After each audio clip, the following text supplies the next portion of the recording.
We have a standing bracing angle, right? We talked about that, and we don't want that. We want energy to come in purely horizontal, and then we want to be able to vector it down, okay? The other bracing angle that is very common is that we brace inside ourselves. An obvious one is like we try to get that skeletal alignment. This is a bracing angle, okay? But another one that usually people aren't aware of is they're bracing in their back. And so your back gets tired, or you get a bad back, or things like that. A very common way of doing that is you get this arch in there. Do you see that arch? And so here is his horizontal, and you're bracing on your back. You're fulcruming off your back, off the lower spine, just like you were fulcruming off your rear leg in a bracing angle, okay? Martially, it's still contestation because the energy is not able to go in. I'm still getting pinned, in other words, and I'm getting fatigued as I'm trying to hold that shape, okay? So we're going to look at the qua, which for now I'd like for you to understand is just your pelvis, your whole pelvis area, that bone, you know, in your biology, okay, that area. It has an ability, do you see how I do this turn like that? Go ahead and try that now. And I turn there. This is actually as much rotation as you could ever have with your feet or your posture staying still in the sagittal plane. That's it. I cannot do that. That's going to be my waist, okay? We don't want to use our waist. We're trying to generate this tanden, and when you use your waist, it's like you're squeezing a balloon. You're deflating the energy. Do you get that? So this is it. If you need more degrees of rotation in order to keep their balance off, you know, control of the balance, you need to step. You only get this. Does that make sense? So Suwadiwaza, to me, is about training that qua, because you can do a lot more crazy movements in standing, and you can't do them in Suwadiwaza, okay? So that's where we're going to go. And this is why we have the seated Kokyu set. So we're going to go into that. And we'll do it for Ryote Dori. My spine, I don't want that brace. So my spine is neutral. To you, it might feel like you're curling up because you're not used to it, because you tend to maybe go like this. Okay, so you might have that feeling. But I'll go around and get you there. I'll control your body, okay? But you could see, like, it's more straight. Can you see that? Okay? And I'm just relaxed here. So going back to the discussion, I'm taking my yang aspect and letting it rest. When I do that and I release tension, my line of gravity is falling forward. Do you see that? If I relax. And so in order to hold that, you got to have tension that's actually keeping you upright. Instead, I'm here and the body balances and I can release all tension. Does that make sense? Okay. So he's going to drive and I'm going to just send that energy down. I don't want to look for any kind of mechanical advantage over him. I'm just straight and he's just straight. And again, you can see, keep driving, you can see that none of this has anything to do with anything. I'm very relaxed. I can still stand up. He can't push me over. Okay, I'm not pinning myself. Does that make sense? Okay, so let's try that and we'll coach as we have it, as we're working it. Right?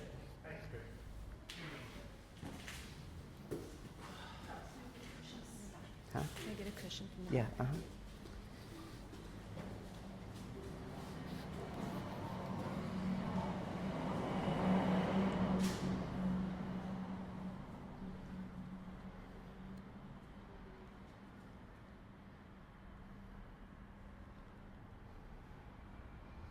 Try your finger drills.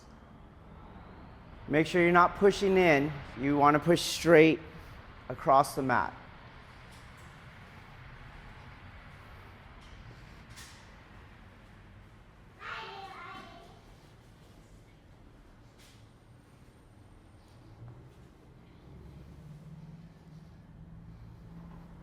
Don't let your elbows go outside your shoulders. And relax.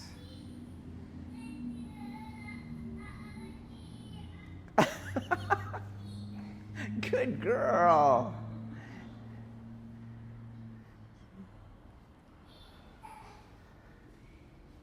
You do too, they do too. And then try it with someone else.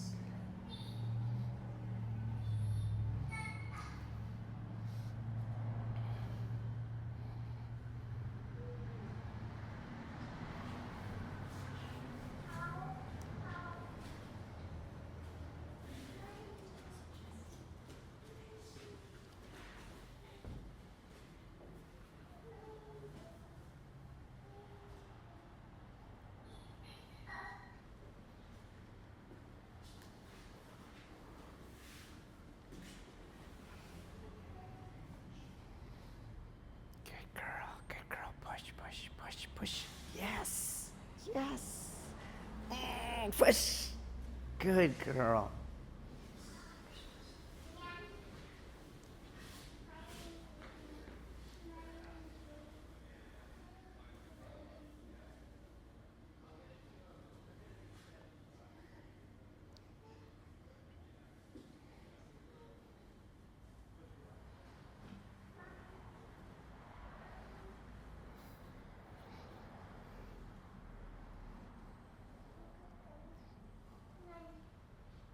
When you feel the bite, release the tension. It's that very seed prior to the muscles actually loosening that is release.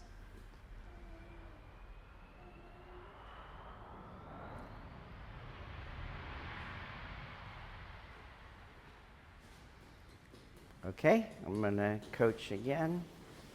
Chris, you're right here.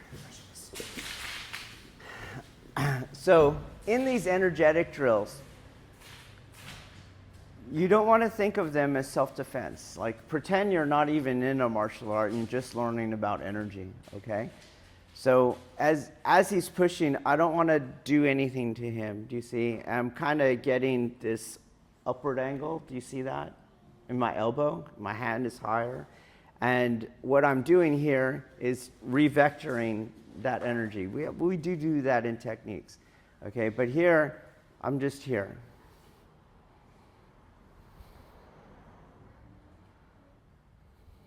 And again.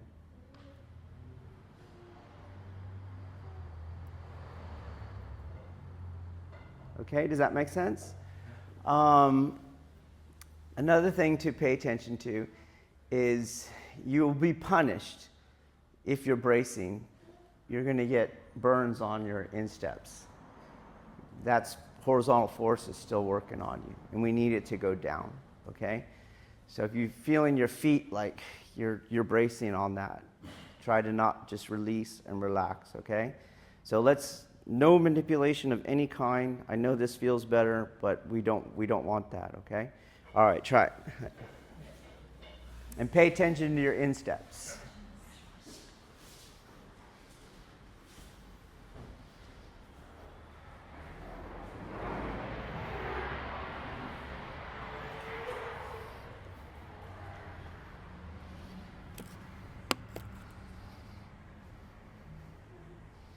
Don't turn your palms up.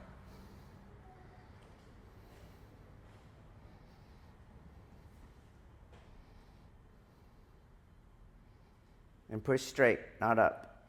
If they're pushing up, tell them you're pushing up.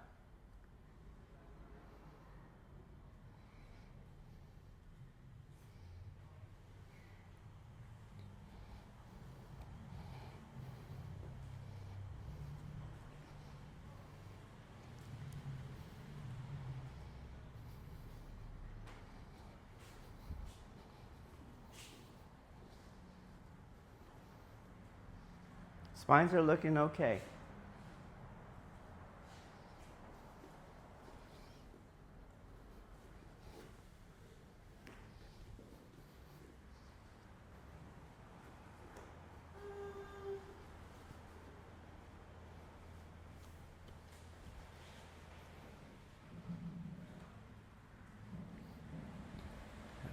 Lisi, let me use you. All right.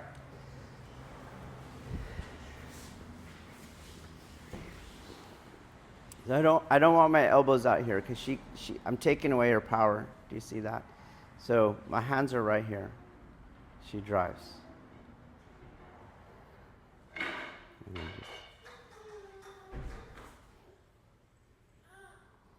You're going to keep pushing no matter what I do, okay? So.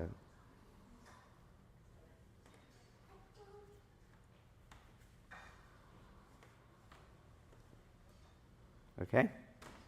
I'm loose, I'm relaxed, but I'm not going anywhere, okay? So careful of this one too. Right here, right in front of you. My elbow stays inside my outer rim. Don't bring it outside our outer rim, okay? All right, let's try it. Okay?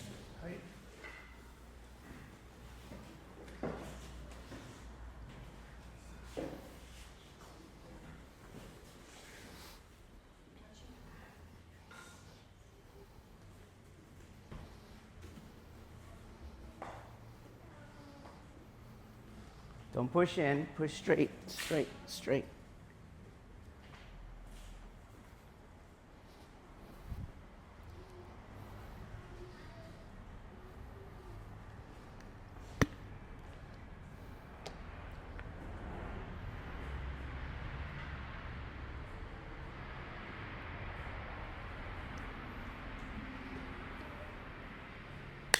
Don't lean forward. Leaning forward a little, Travis. Uke can do whatever.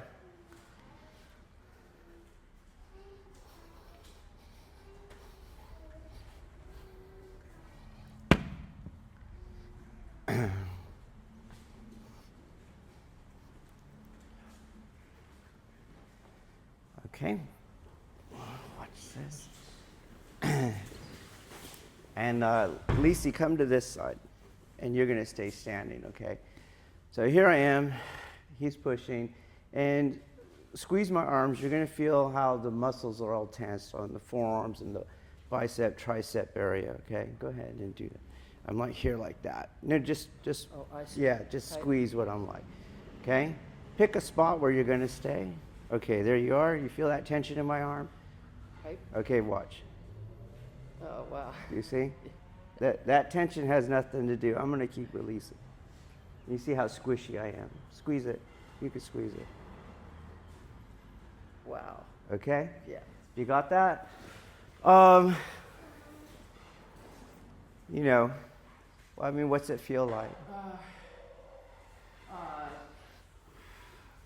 Kind of an expanding. No, what? But if you the squishiness, what would you compare it to something? Like a full saturated sponge, like. Yeah, maybe like a sponge. Like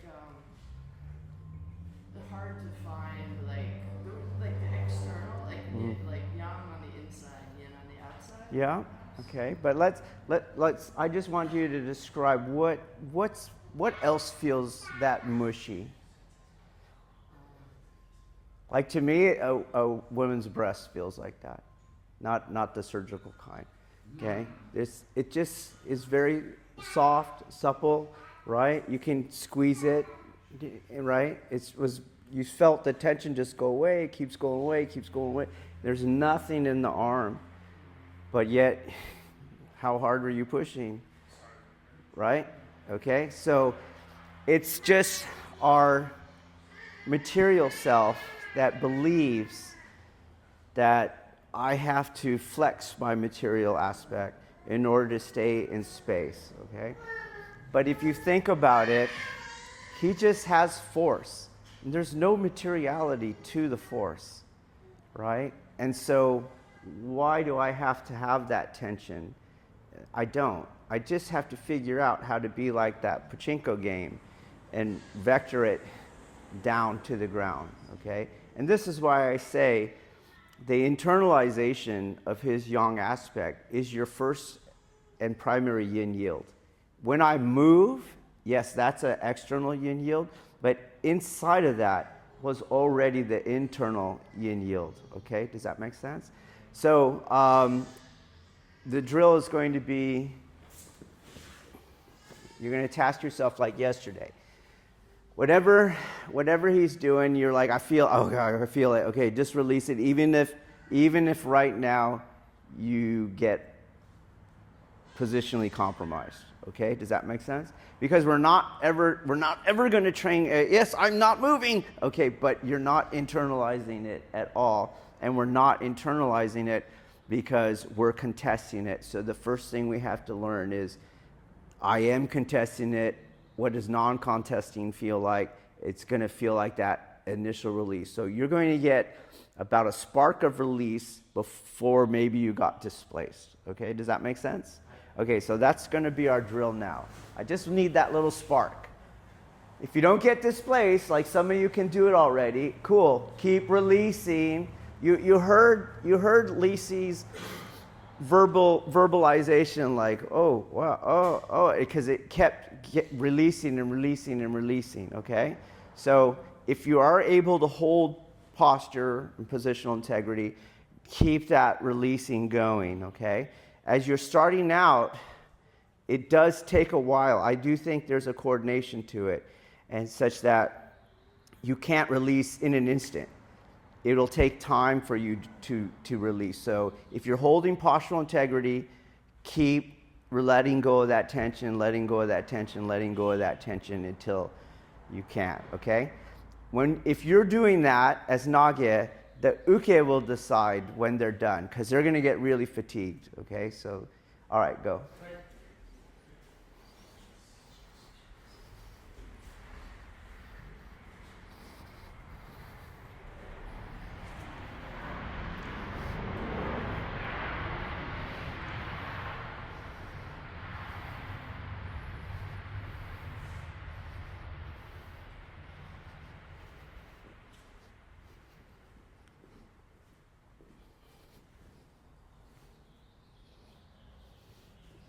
Down here. This tension has nothing to do with postural integrity because it's on the other side of the contest point. Release this more, make it mushy. There you go. There you go. Okay, and switch because that's a long time to push.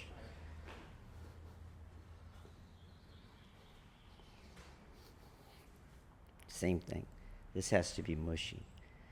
This has absolutely nothing to do with anything. You're on the other side of the contest point. Come on. Come on. Okay, tired. You got tired.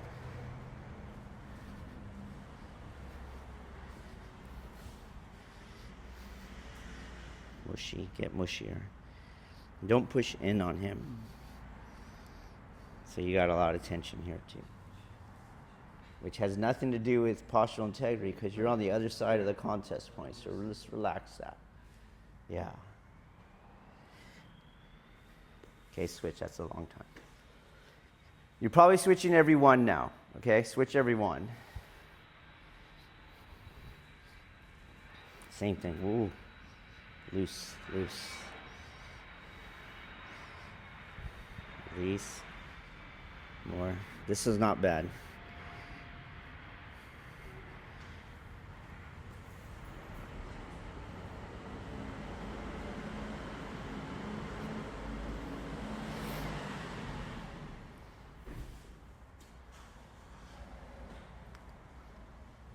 All right, so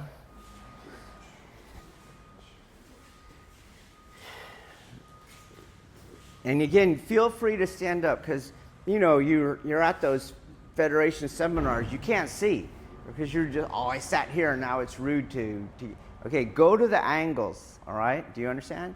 Just be mindful that our other training group members are trying to see. Okay. All right, so. A thing that I was saying is that the hand tension, and it comes up to here. I'm going to just so the camera can see. Everything on the other side of that point has nothing to do with my postural integrity. Do you get that? Because it's on the other side. It's not materially on the front side keeping him from pushing me over. So that is just our emotional attachment and a sympathetic squeeze, right? Remember in the kids when I had their knees coming up, Or when they're doing the ladder and I had them keep their arms out there, they couldn't because they're trying to move fast. They get that sympathetic squeeze. So in our desire towards not being moved, we're getting sympathetic squeeze throughout our body. And that's why I call there is a coordination aspect to this. Very much like when I'm shooting and I'm teaching shooters, they're going to work their trigger finger, right? But you'll get this sympathetic squeeze with the bottom 3 fingers, and as a result, the gun goes down, the round goes down. You have to know how to just move this finger. Later, we'll teach them how to keep wrist tension without forearm tension. It's not all that different from what we're doing, okay? So everything on this side is totally irrelevant. So I'm going to ask you to lose Lao Gong here. And this should be floppy, because it has nothing to do with anything, right? Wouldn't you agree? It has nothing. It's not obstructing his push. So I need to let go of it, okay? So as you're doing your releasing drill, that's the part I want you to focus on, those pulse area tendons. Release those, okay? Does that make sense? Okay, let's try that. We'll narrow what we're trying to release tension from. Everything on the other side of the grip, even if that causes me to lose Lao Gong. Okay? Try it.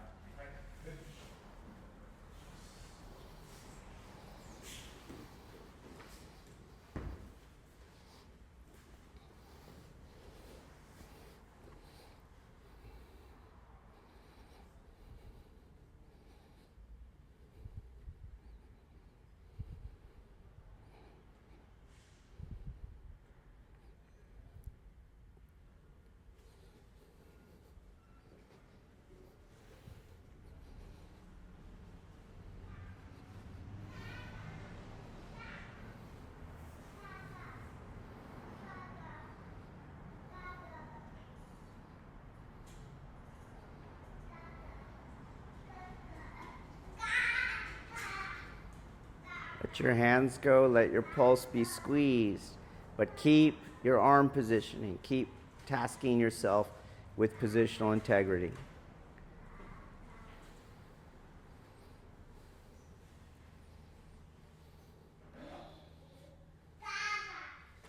And again, Uke decides how long you want to push for.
Okay, let me coach again.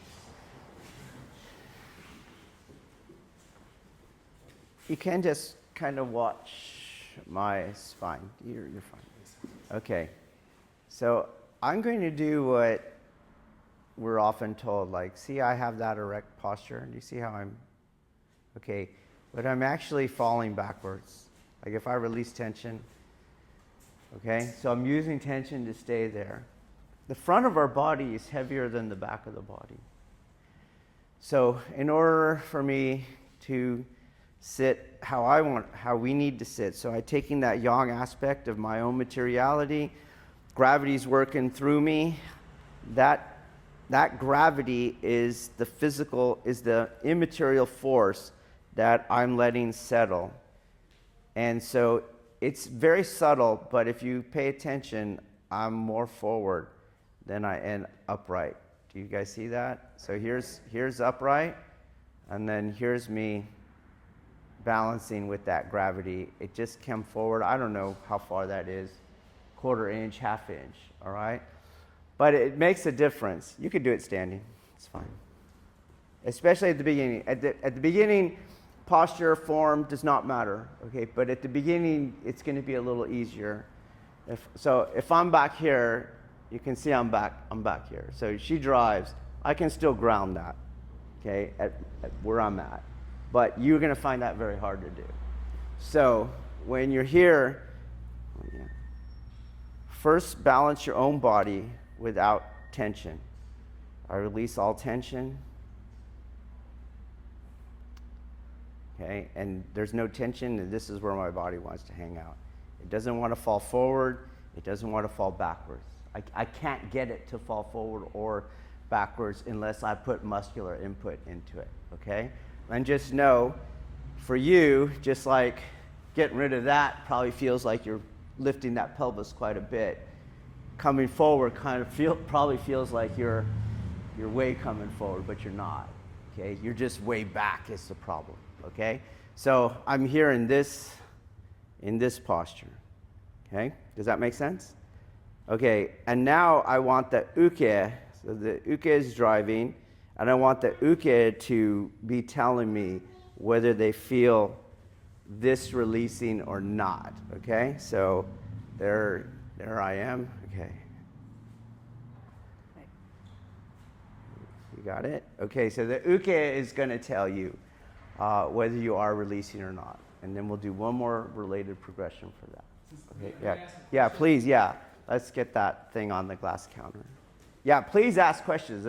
This isn't like I demo it. This is all coaching, okay? And we don't have a shared experience. So when you ask questions, I get to do a more refined poetics to get you in the ballpark, okay? Yeah. So my question is, when you are ground vectoring the force that's entering you, where do you feel it as it meets the earth? I feel it on the where my line of gravity is. So I don't feel it on my insteps. It's more directly under me. So that's going to be somewhere like on the behind my knee, or around here is where I feel it. Okay, does that make sense? Yes, thank you. Okay. Again, that's my balance point. So that's where I am. When we shifted our knee to the yang line, the toe knee line, the midfoot is your balance point. That's where the line of gravity is if you don't have any tension in your body, okay? So same thing, there's no tension in my body, and then I guess, yeah, it's somewhere around there I can feel that's what's getting heavy, okay? Does that make sense? Yes, thank okay, you. let's try it. Uke is telling you.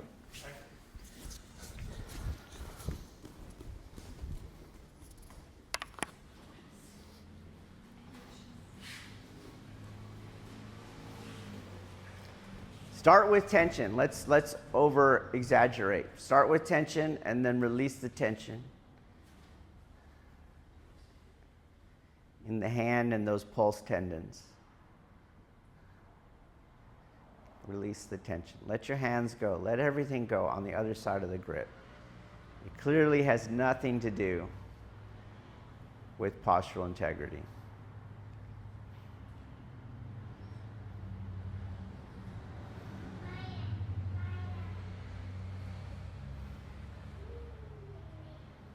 Remember to come a little forward.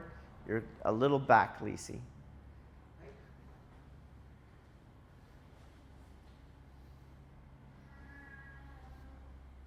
And you're a little forward, Travis. Come back. There you go. There you go.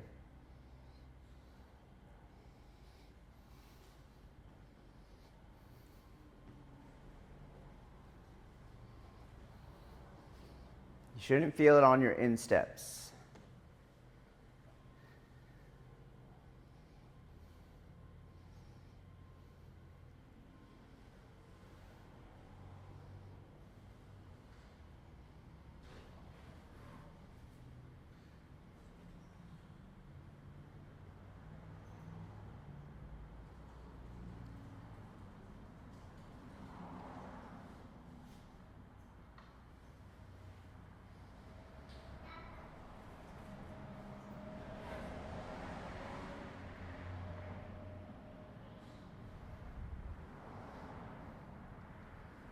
Not so forward, Virginia.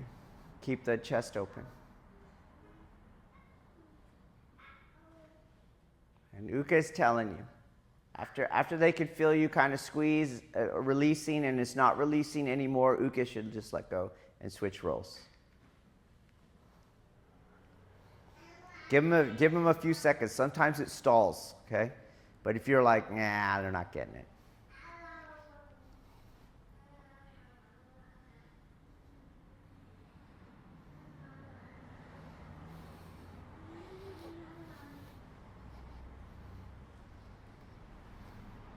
Elbows on the yang line. And you're revectoring her, Jimmy. Stay straight. Don't drop your elbows.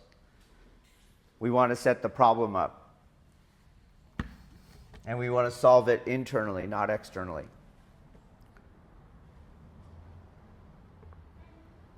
Baoqing, come lower by the pulse line. You're up by the elbows.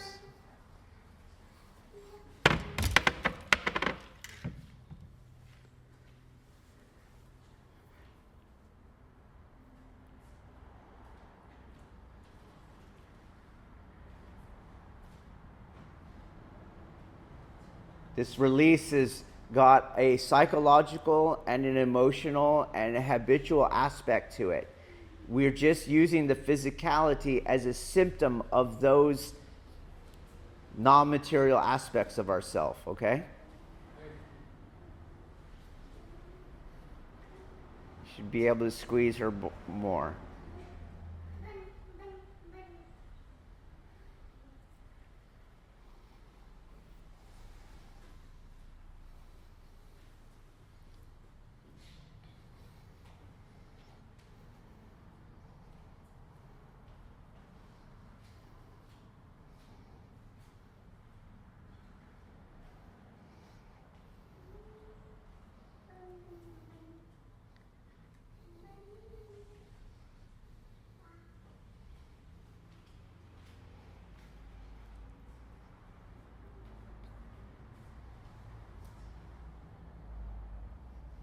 Don't go so upright. You a little forward. There you go, right there.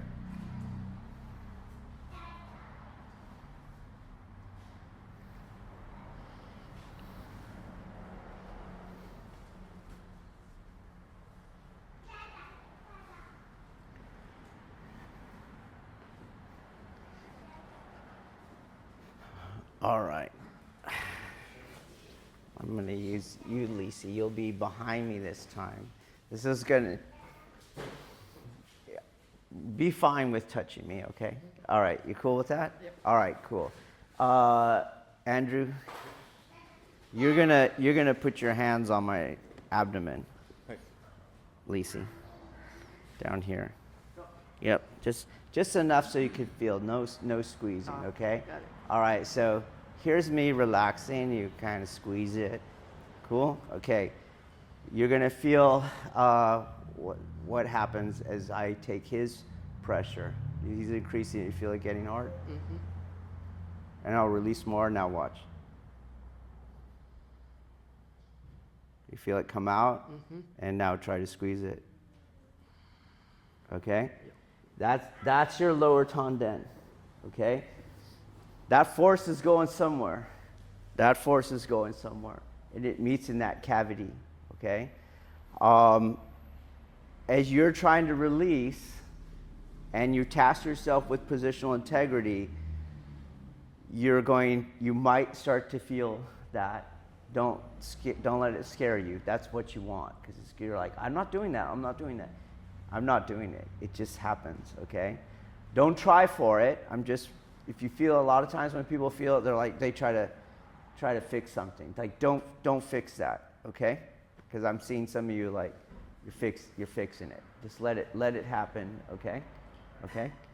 All right, and then another thing you might notice, okay, as we go, I'm going, you keep going. Okay, stay where you are. We'll take pressure off, but don't move. Just keep your grip, keep your grip. That's not where his grip started. You see? So, and this is very important because martially, this is what we use. I brought him in from where he wanted to be without even moving. Do you get that? So remember yesterday on the collar tie, I just need to do that little yield, but that yield starts internally. He's already moving without me moving, and then I had a weight shift that kept that going, okay? So if that is happening to you, and for some of you, Nage are able to do that, I want you to stay disciplined and not slide in, okay? I want you to hang out here so you can feel what is obviously not involved with what we're doing, okay? Don't start sliding up the elbows, but that's quite normal, okay? All right, try it. All right.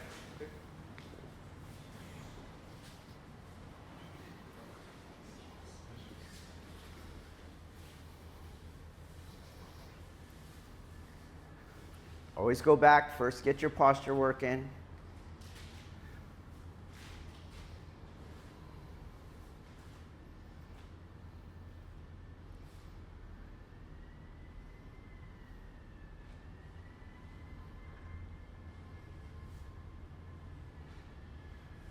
Come forward a little, just a little. There you go. Right there. Keep the katatadori angle.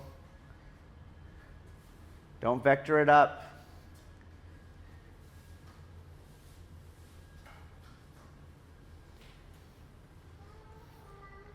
Become squishy.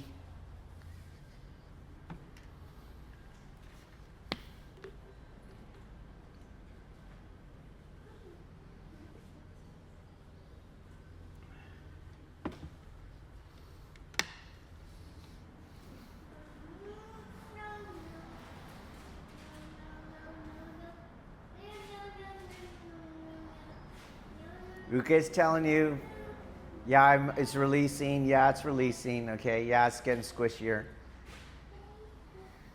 So talk. We're trying to give feedback.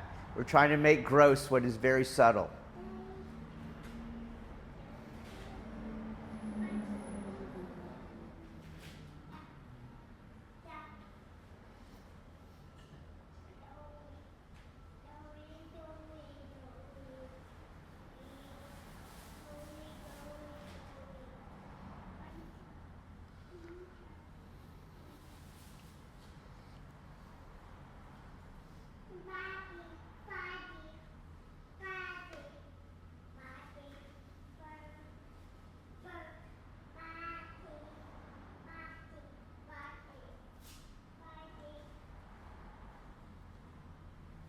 It got kind of vectored inward, Virginia. So talk to the uke, the nage.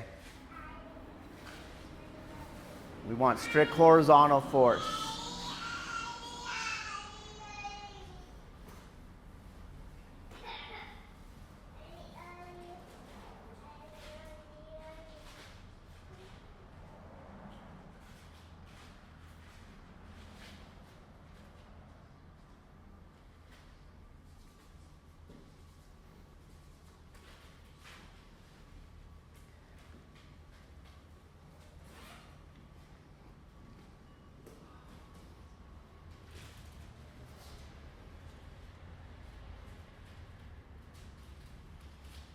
You're telling him whether he's getting squishy down there, yes or no.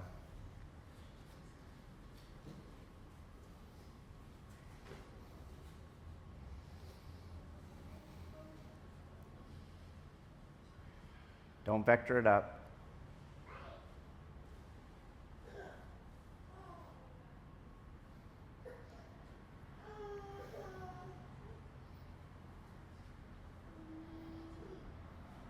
We know where the grounding area is on our legs.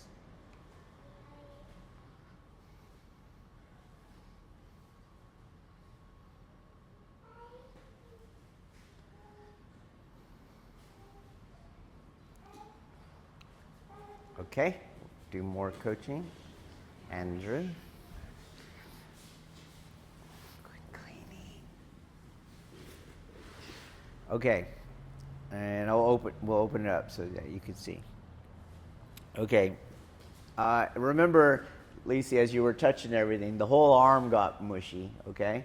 Not just down here. It's just, I'm trying to get around that fact that as moderns, we've been reared to subconsciously understand the world materially. So there's no material explanation for why this has to be tense, because it's on that side of the contest. You got it? Okay. So as he's driving, if you pay attention, my elbow's not moving.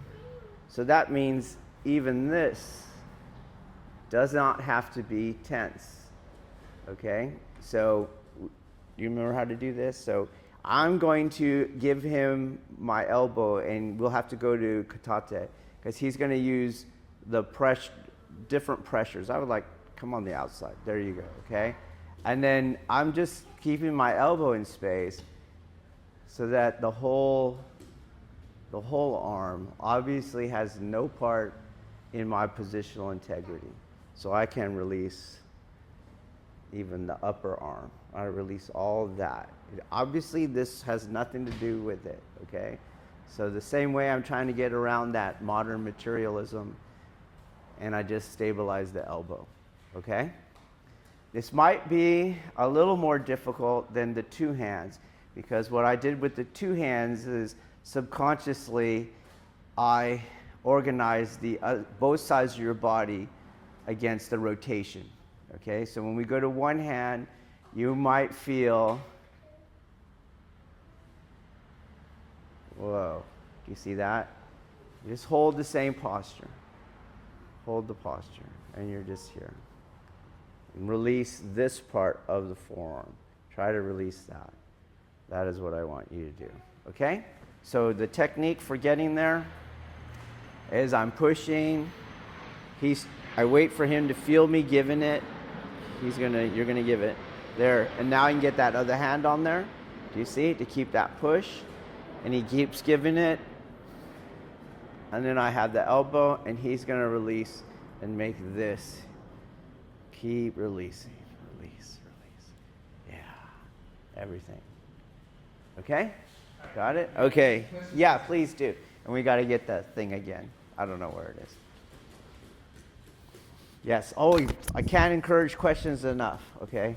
Always when I train in the academy, and because I have two jobs there. I wear the Smokey the Bear hat, and I yell at kids, and then I have to tell them, I now put on a red shirt. That's our instructor colors.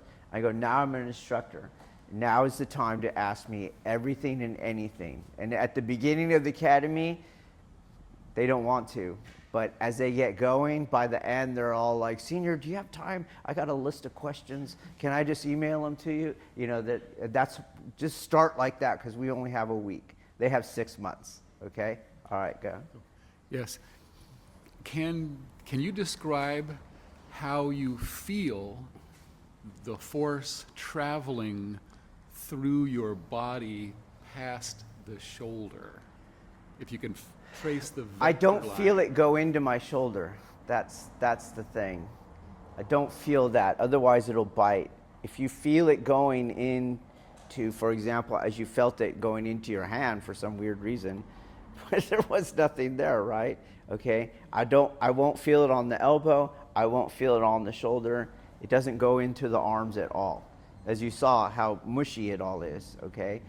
It's just, that's usually what people think is the unbendable arm, but that's not That's not it, okay? What the unbendable arm is a use of the tricep.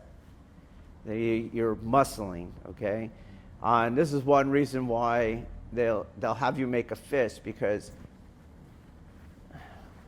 when you make a fist, you see how it flexes my bicep, and the muscles are antagonistic to each other. So as I make a fist, I flex my bicep. What relaxes? The tricep, which is the muscle group used to keep the arm extended.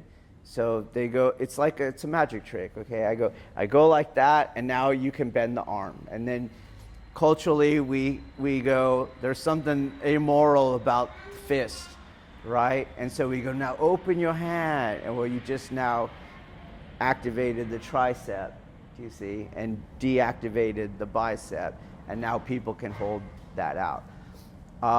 That's just biomechanics. We're doing something different, which is why my arm is just mushy all the way around. You can start to squeeze all the way around, and everything's mushy except for what? The tanden.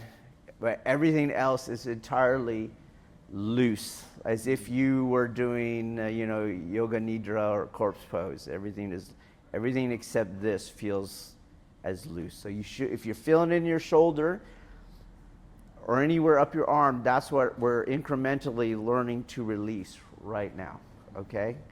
If you feel that, try to release that, okay? But right now, all I need you to do is, you probably will feel it here, and we'll get there, is you're going to release the arm that's clearly not involved in the material contest. So there's no need for flexion. It's a sympathetic squeeze, okay? Any other questions? Yes. Is the feeling that you have in your tanden as nage the same as when you're pushing as uke? Yes, I do that, but right now I don't care, because we don't have nage that can do it. So it's like, just be the horizontal force, okay? But when I'm the uke, okay, I do the exact same thing. I'm doing the same thing, okay? So when I feel him, I'm going to release more, and you'll feel like, and it's a match of who can release, who can release, who can release, who can release, who can release. I just keep releasing more, okay? That's all I'm doing, and you can see what's happening. Okay? But right now, I don't care. Just be this. Okay? Got it? Because we're focusing on him. Okay? All right, try it. Yeah.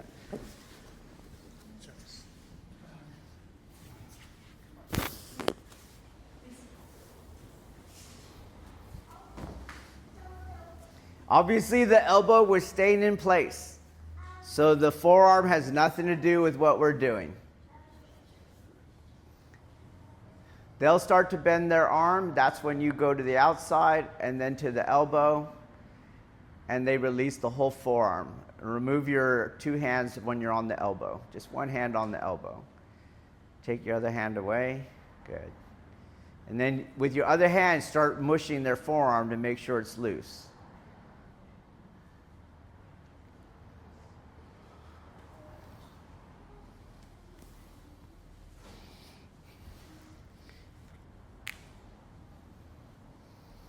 Again, slightly forward. Lengthen the spine, keep the chest open.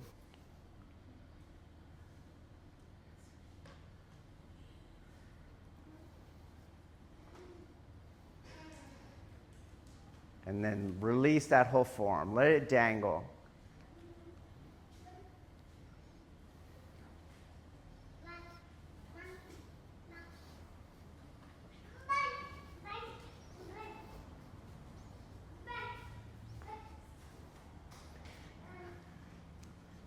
About gently.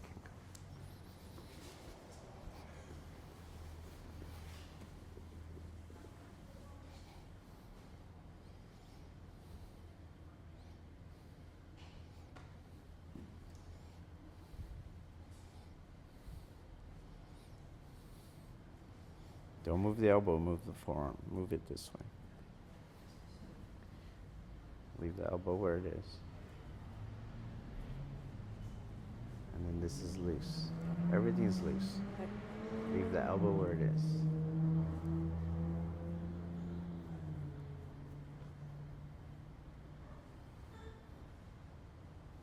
Okay.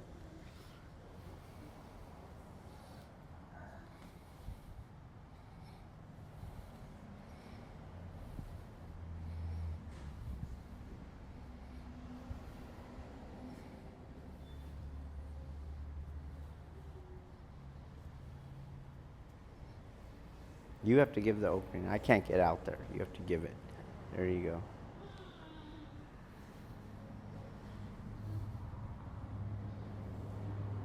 Loose, loose, loose. Pay particular attention to the upper forearm close to the elbow. That tension has to go away. It clearly has nothing to do with what we're doing. There you go. Good. We'll do the other side.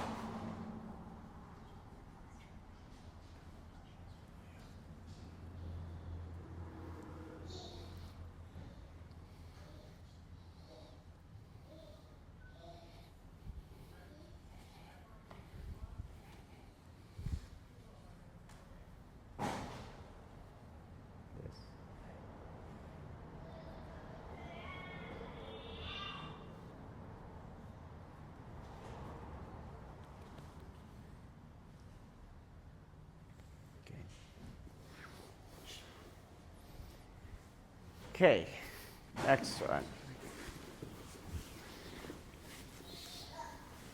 So I take into that drill, and then I'm going to go back out.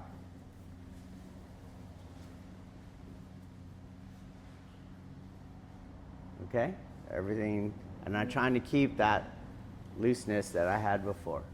Okay, let's try it. Go. Jimmy.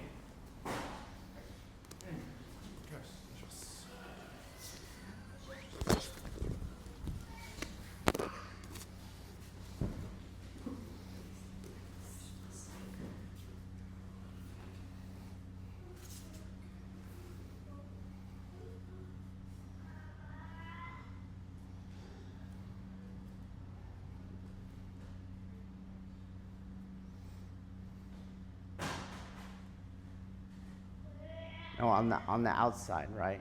You're going to re-grab to katate. There you go. And you're going to let him come back out, and you're going to slide down to katate with your right hand. There you go. Try to keep constant pressure, uke, as you are transitioning. Don't come on and off.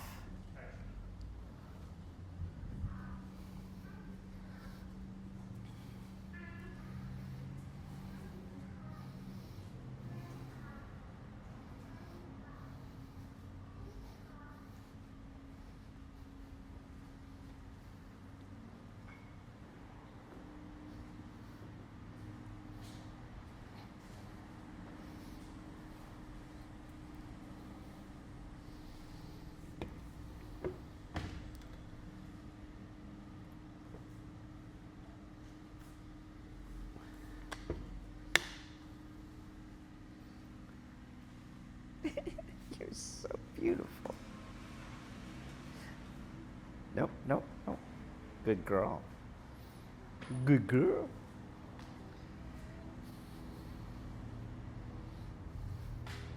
Keep the elbow still in space. The elbow does not move throughout these transitions. It doesn't go in, it doesn't go out, it doesn't come towards me, it doesn't go away from me. It stays in katate dori.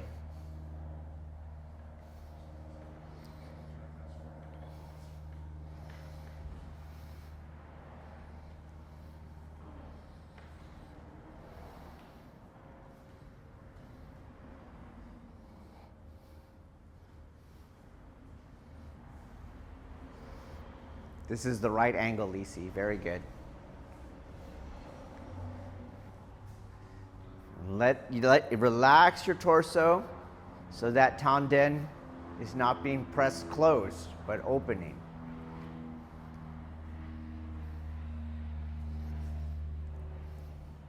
We don't want to squeeze those abdominals. That's another sympathetic squeeze.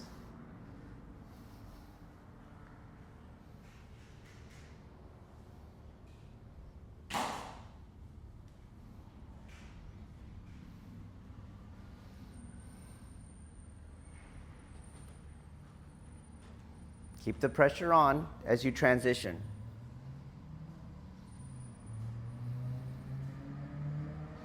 Keep the elbows still.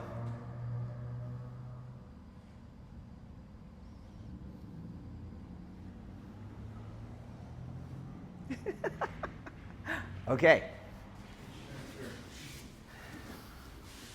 Go on. And so you guys are going to teach some people, so I'll let you behind the methodology a little here. So the problem is the modern materialism in us, plus the human, psychological, emotional, spiritual aspects that, or lack thereof, that lead to the contest, okay? So what we did is we go, clearly this isn't part of the contest, okay? And as you guys were solving for that, the elbow was stationary. So I am keeping positional integrity, and the elbow, you're thinking. So we went ahead and that wasn't part of it. So you could do this drill and just, I'm going to concentrate on keeping my elbow there. Do you see? And now you can start to release everything below the elbow. Do you guys understand that? This was the elbow that was doing it for right now. So we're going to stay in katate. Try your best not to slide up, okay? And I'm going to release till I get that mushiness, and my uke is now going to feel for that mushiness, okay? And I'm going to keep releasing it, and I keep the elbow in place. Okay, got it? You were doing that. You just didn't realize you were doing it, okay? But you were. So now we were feeling below, which makes sense to every materialist out there. And now we're going, hey, you were just doing that. So we're going to release the top of the forearm now. Okay? All right, try it, guys.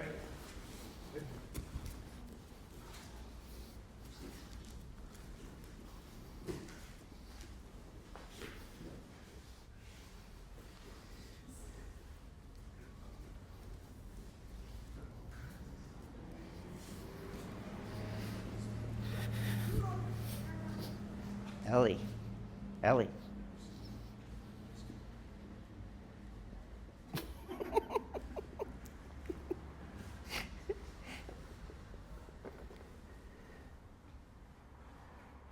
Release to their touch. If they're feeling tension, you're releasing the tension, you're keeping the elbow still in space.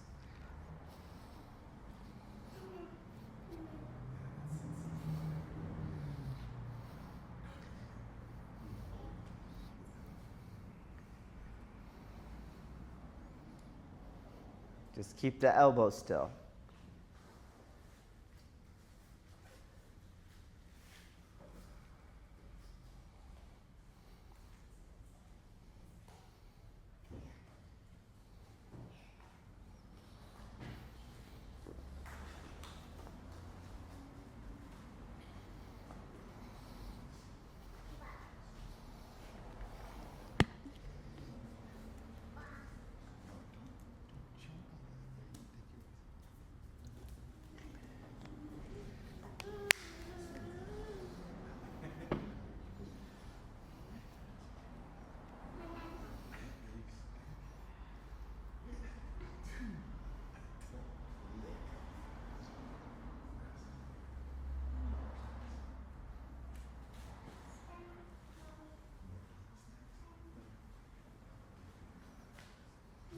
Let go of the hand and the pulse. And then start letting go of that upper forearm. It has nothing to do with the elbow being in space.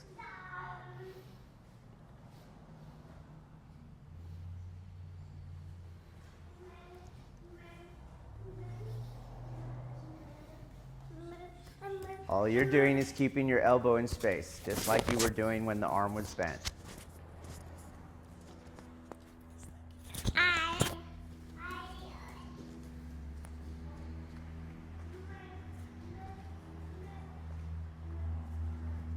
Just keep your elbow there. Much better, Jimmy. Very nice. So I also notice you're not trying to vector up because you're very comfortable now, okay? So keep it up. Just keep the elbow still. Good. A little more forward. Good.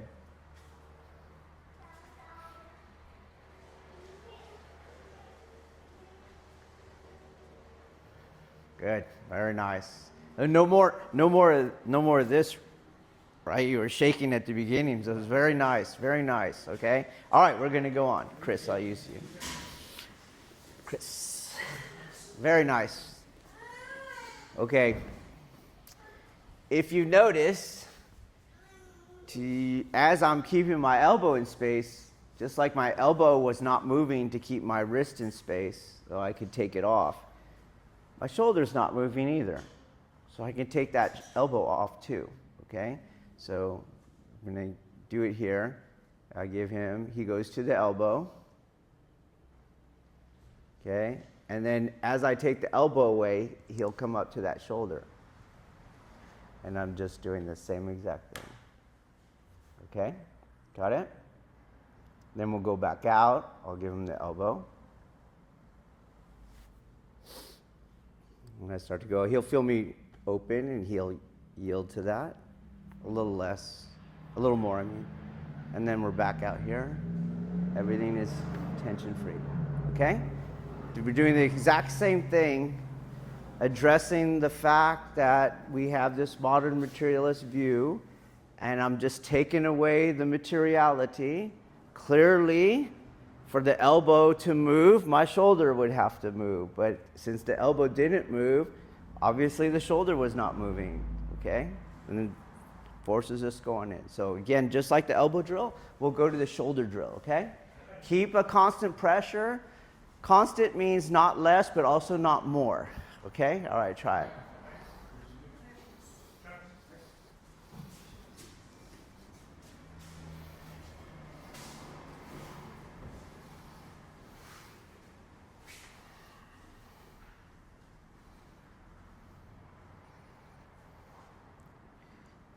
Keep all the releasing you've been doing.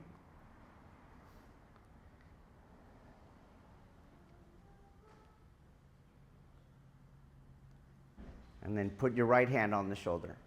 Same side. Put the homolateral hand on the shoulder, not the cross-lateral. We're going to do it again. I'm going to do it again. Let me be the uke.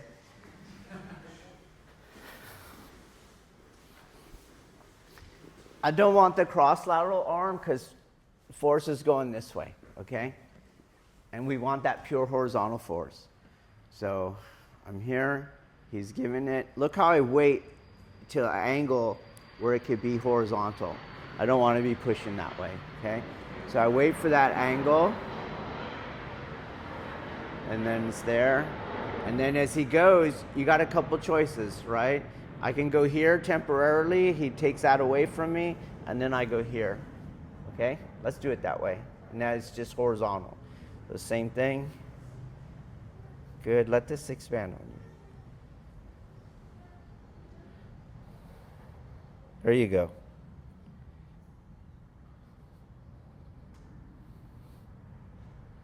And let the body breathe. You don't breathe. The body does it. Release your control of your breath. Yeah. Release the control of the breath. Let that vacuum do its own. Yeah, there you go. Good. Okay? Okay? We don't breathe. The body breathes. That's why I'm not a fan of all the breath manipulations. Like, we're trying to let go. Does that make sense? So the body will breathe on its own. Sometimes it might feel like you're suffocating, right? You're like, oh, I need a breath. But that is your non-release. That's your selfing. Let it go, and the body will breathe on its own, okay? Because when you try to breathe, you're gonna constrict what we don't want constricted, okay? Okay.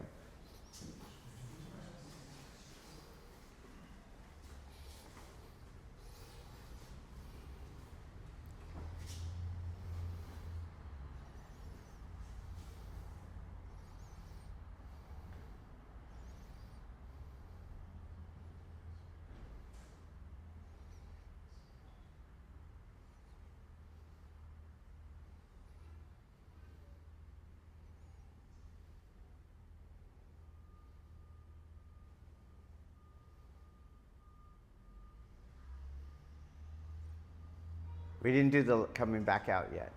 We'll do that one after this, okay? What I want you to do when they're on their shoulder is release that midsection and let the force go into there. Stop using your midsection to hold posture.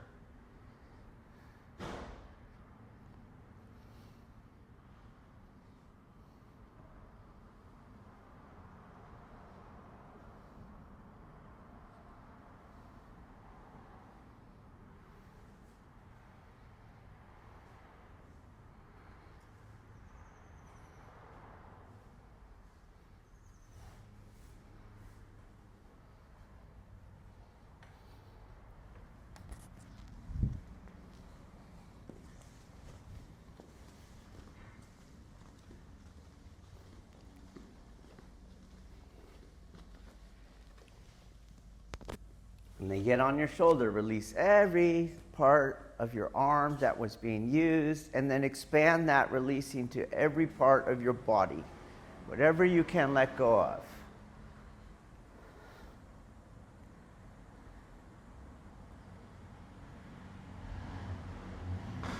And Uke decides, because they're the one fatiguing, they'll break the push.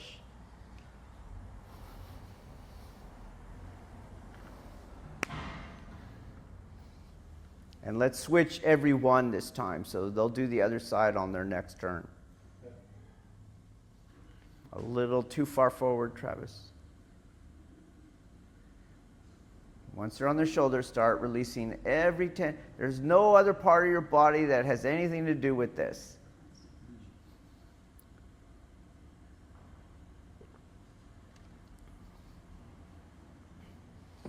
We're getting rid of that sympathetic squeeze.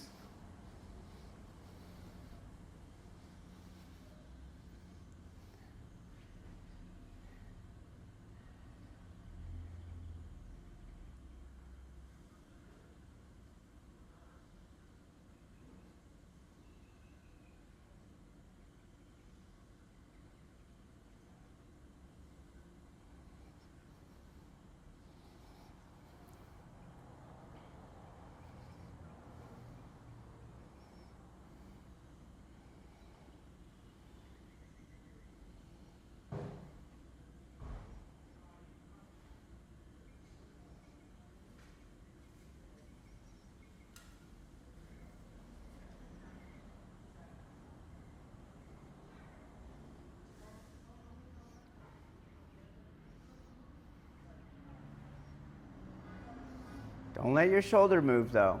Don't let it go backwards. Just like we didn't let the elbow move. Don't let the shoulder move. We have to task ourselves with positional integrity in order to release.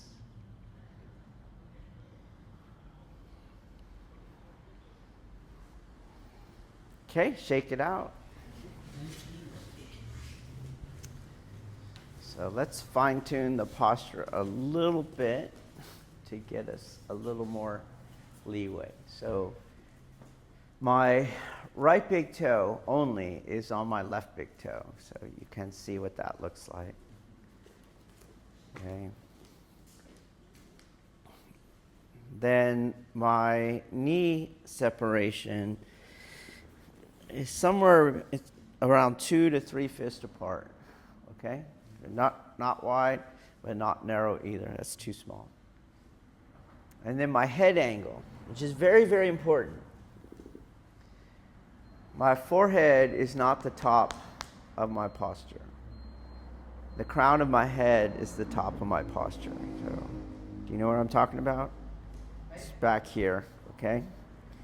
So to make that part of my balancing, where I just naturally balance, okay, is I'm going to take my chin down, but if I just do that, you can see that when I release all tension, I'm starting to go forward, okay? So I do take my chin slightly down, but then I kind of rotate around here. It goes like that. So I'll exaggerate it a little.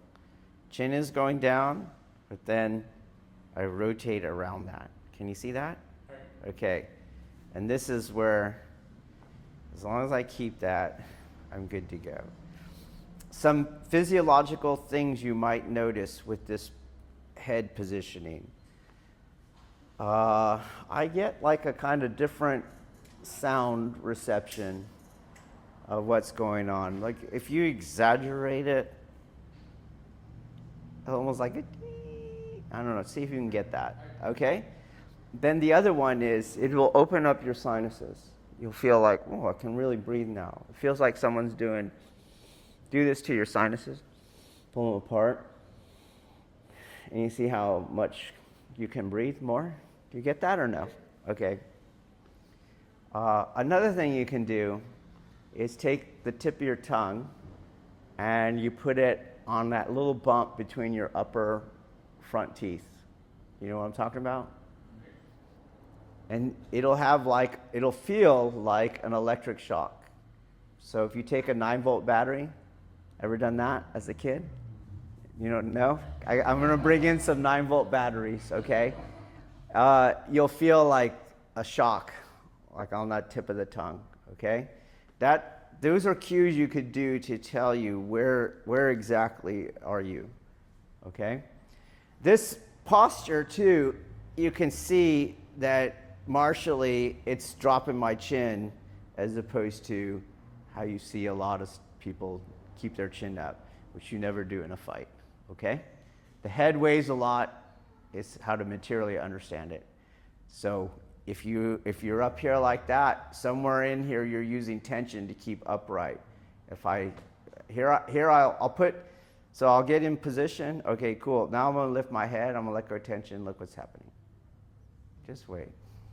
I'm going backwards. Do you see that? And so you're using tension to keep yourself upright. You want everything to release and it'll balance on its own, okay? So fix your feet and fix this head angle now as we're doing this again, okay? Let's try it. Yeah.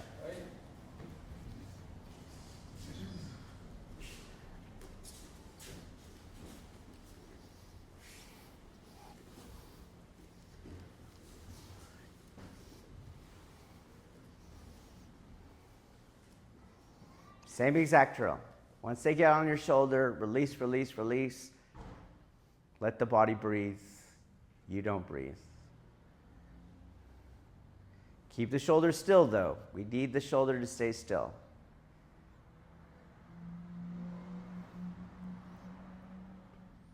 Address all sympathetic flexion.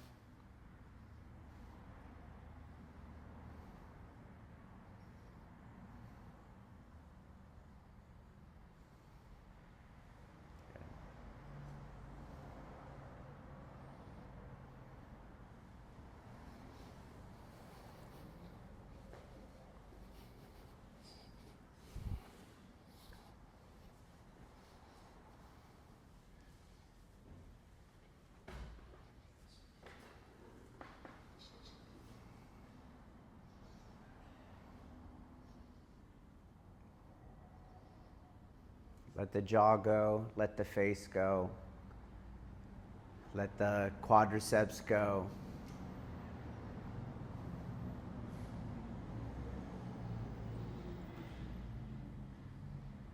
Obviously the arm, let it go.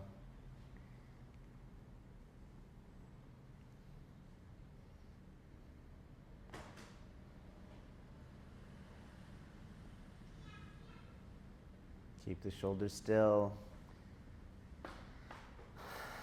and release.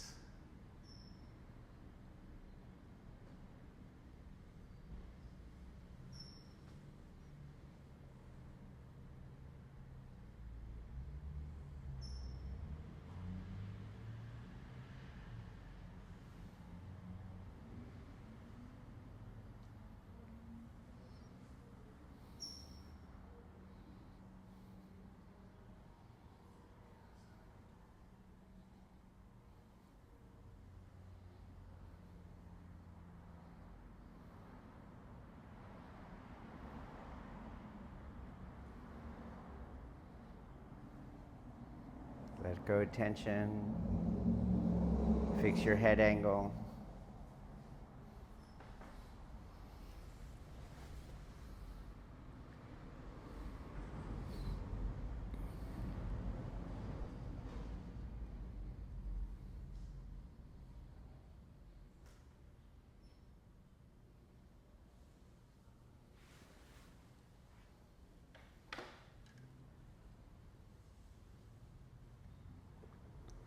Okay, now do that other drill where you come back out.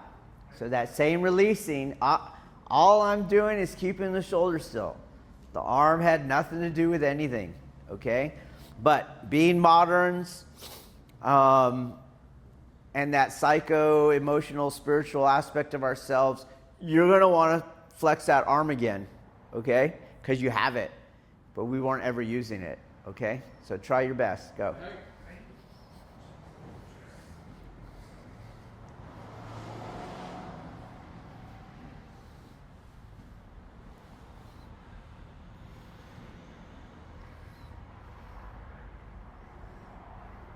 You're just keeping the shoulder still.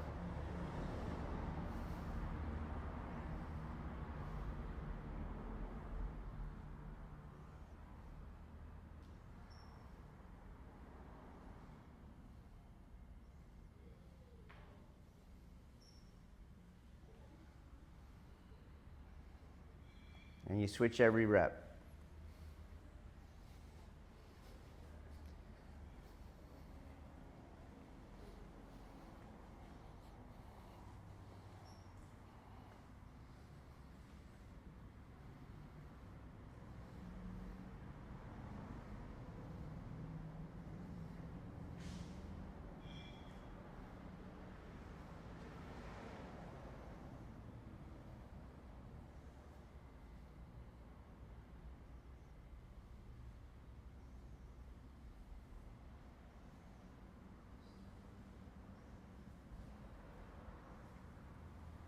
Just keep the shoulder still. The arm was totally irrelevant. When they're on the shoulder, release, release, release. When you've done enough releasing, come back out.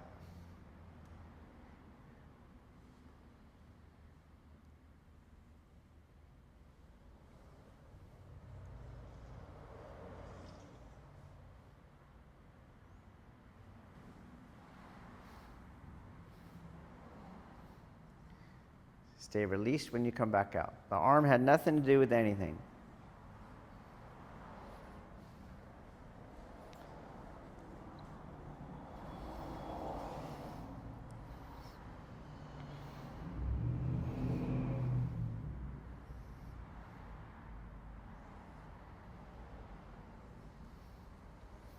After this release, get a different partner.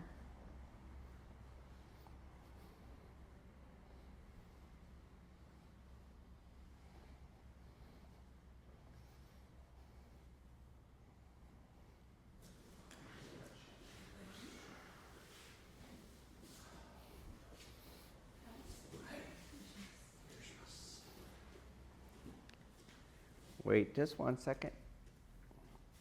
Good. Okay. Couple things. The reason we change partners is because there is that psycho-emotional aspect to our existence still. What we're trying to do is not be manipulated by that. So when we get to like Wuji on the spiritual level, it doesn't matter who I'm with. There's no yin or yang. There's no you or him. It's just the same exact force. Okay. So you want to change partners with your deshi because they will have that dichotomous experience still, and everyone's different until they're not different. So you make them change partners, okay? Another thing to observe here is you all look stoned. Everyone is very relaxed right now, do you see? And one of the first things I said is that these changing pressure values affects consciousness. Do you guys got that? So you're getting the early signs of, yeah, I'm kind of relaxed, okay? I feel pretty good. If you ever saw that movie, Big Trouble in Little China, and after they drink that drink and they're all in the elevator and they're like, yeah, I feel pretty good.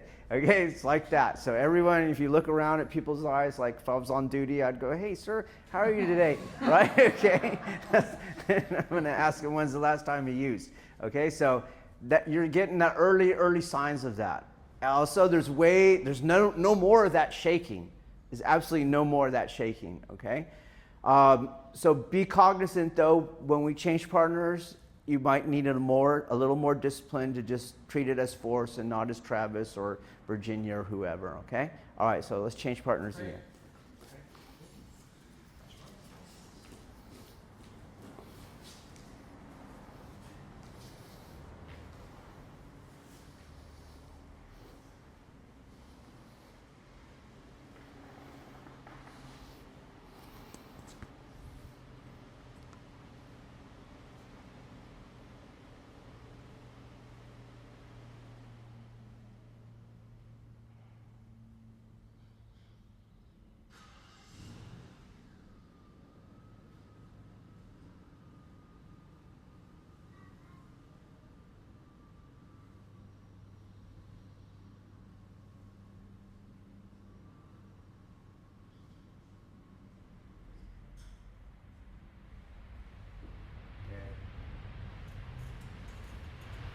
spend a few seconds of the shoulder push where you release, release, release.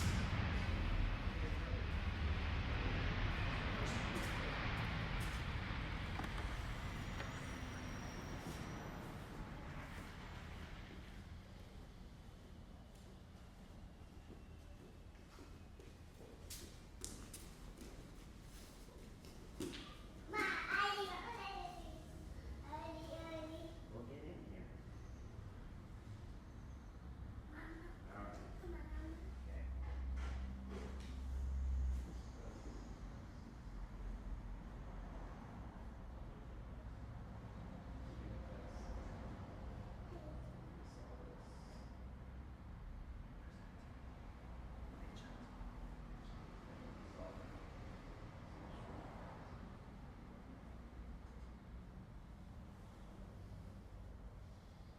All your abdominals, let the pressure flow.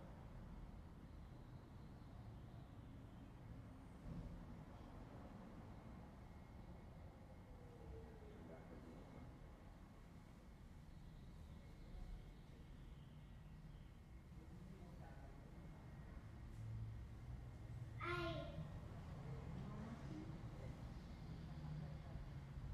Yes, there you go. Remember when you come back, hold all that releasing you did.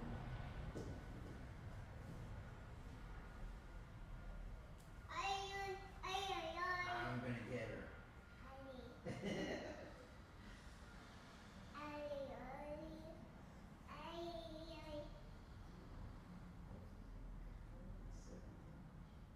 Let's hold the shoulders together.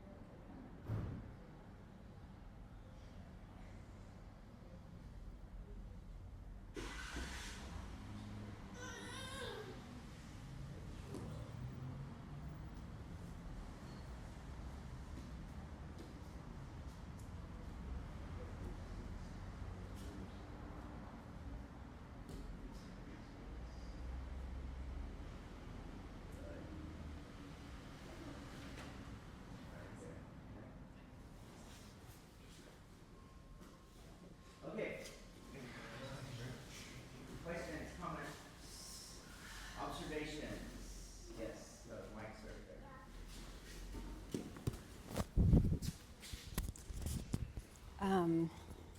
I just was noticing that at the beginning of class, and it's always this, at the beginning of class it takes time to be able to find that release.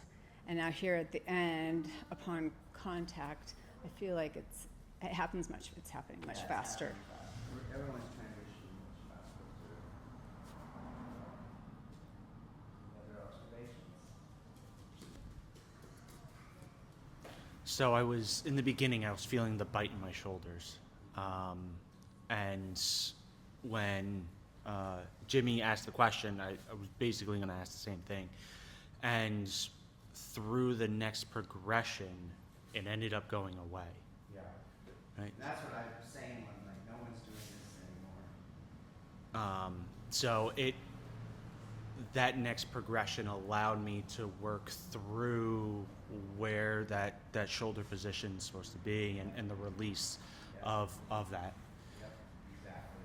Okay, so that's why there's multiple steps to what we're doing. So when you're trying to teach people, like you just start at the beginning, they're just going to contest and use muscle flexion, okay?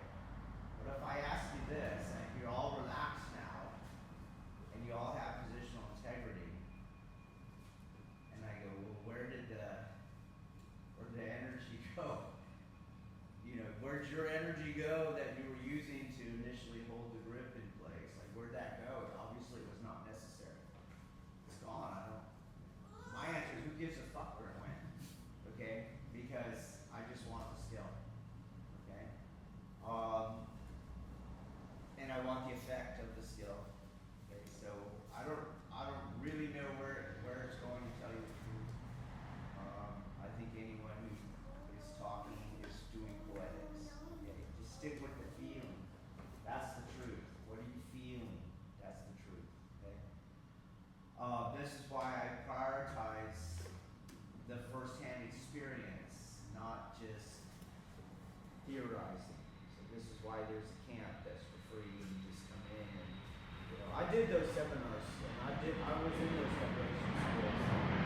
I know how they teach. They don't teach like this. They don't teach with the constant no, yes, no, that kind of stuff. And earlier I mentioned how it's different being here as a deshi and being as a camp member, because that just intensifies tenfold, and you're like, fuck, it just doesn't stop. Okay, but be ready for that. You can't take your people you're working with back where you are and just start there. You have to do these progressions, and you have to be wary of how much explanation they want on what is actually happening. Okay? And you also have to understand the limits of the progression. So if we take, for example, Virginia was noting that you can now do it quicker, and I observed that everyone's transitioning quicker and not going back to this. No one went back to that, which was your point. So take these 2 points, and then take my point that there is a psycho-emotional, spiritual aspect to the ability to do it. If you try to do this in Kihon, it's too dynamic, it's too fast, and everything we're doing now has to happen, boom, spark from the stone speed, and that's a higher level of skill. And be ready for that. Like bringing this in Kihon is a whole other step. What we're really doing here is giving you the experience so that we can start to have a common discourse. Okay, you got that? But this is not it. This is far from it. Okay? Which is why I say there's one thing doing energetic drills, there's another thing using the energetics when you're sparring. They're like night and day. Might even be 2 different things. Okay? Except for that seed of release. The seed of release has to be there. Go back to yesterday's training. The movement, even your movement, was all one of my Kempo teacher used to call it constipation. It's not natural. But when I started having you go, are you okay? Are you okay? Everyone's movement mellowed out, you see, because you're not in the threat victim mentality. You're not in that dichotomous relationship. You're in a caring relationship, so you don't get triggered by that initial dichotomy. Okay? Now imagine where they can do whatever, right? And that's where most people get triggered, and that's where you see them, they go right to the contest, and they go to the material fulcrum and all that kind of stuff. Okay? So be ready for that. But now we know I can maintain positional integrity, I can be mushy, right? And I'm fine. I'm fine. Okay? Any other observations or questions? You can ask questions even though my answer is I don't know. But I'll do my best. Okay? Yes, go ahead. Towards the very end, having the positional integrity, starting to be able to actually feel the weight on that line of gravity point rather than my midfoot, or not on my midfoot, I'm sorry, on my instep. I think that was the first time we've ever done these drills where I felt like I could actually start to release the glute and leg tension, which is... Oh. Thank you, Alex. Oh well, that's one of the benefits of being here. We actually lose a lot of important discussions and meetings for that. Okay, go ahead. We'll get it. Just being able to feel it being under the line of gravity rather than on my instep. I think it's the first time in this particular set of drills I've been able to actually start looking for the glute and leg tension, which has just been an absolute bugger. Yeah, the lower half tension, in my experience, comes last for releasing, like as your skill goes up, which is this is another benefit of Suwariwasa. Like you don't get to, it doesn't do anything for you, but you have that sympathetic squeeze, okay? All right, so let's go on a little bit. And if I'm here and I'm going through and he comes up to the shoulder, right? Did this shoulder move? No. I just keep the same exact thing. I'm just here. Okay? Got it? All right. Right? It didn't move. It didn't move. I'm not using it to do this. It had nothing to do with anything. So let's confirm it had nothing to do with anything. Okay? Try it.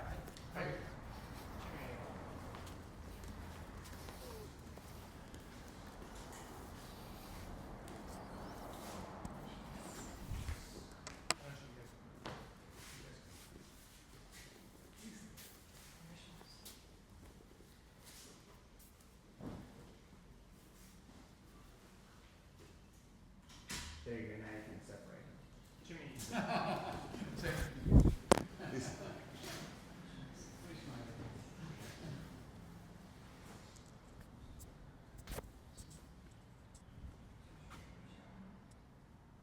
Start seeing how quick you can pass through all those progressions.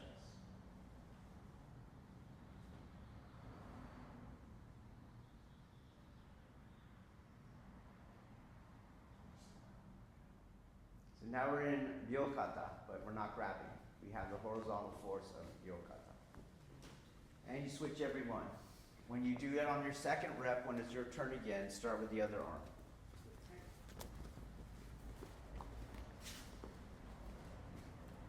Wait for her. She removes the elbow.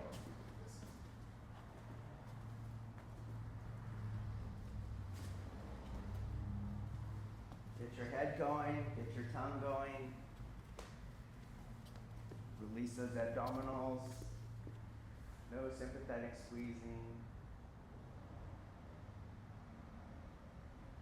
And we can do this just for a few seconds, then not get this size. That's good.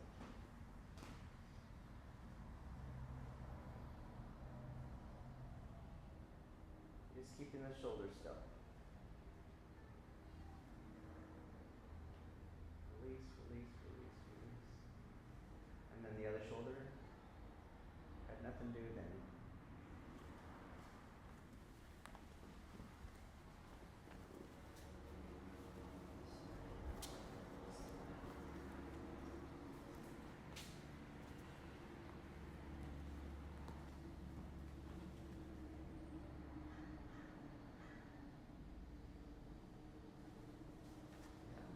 The shoulder, just relax and release. Let your body breathe. Very nice, Lacey. Very nice. Okay.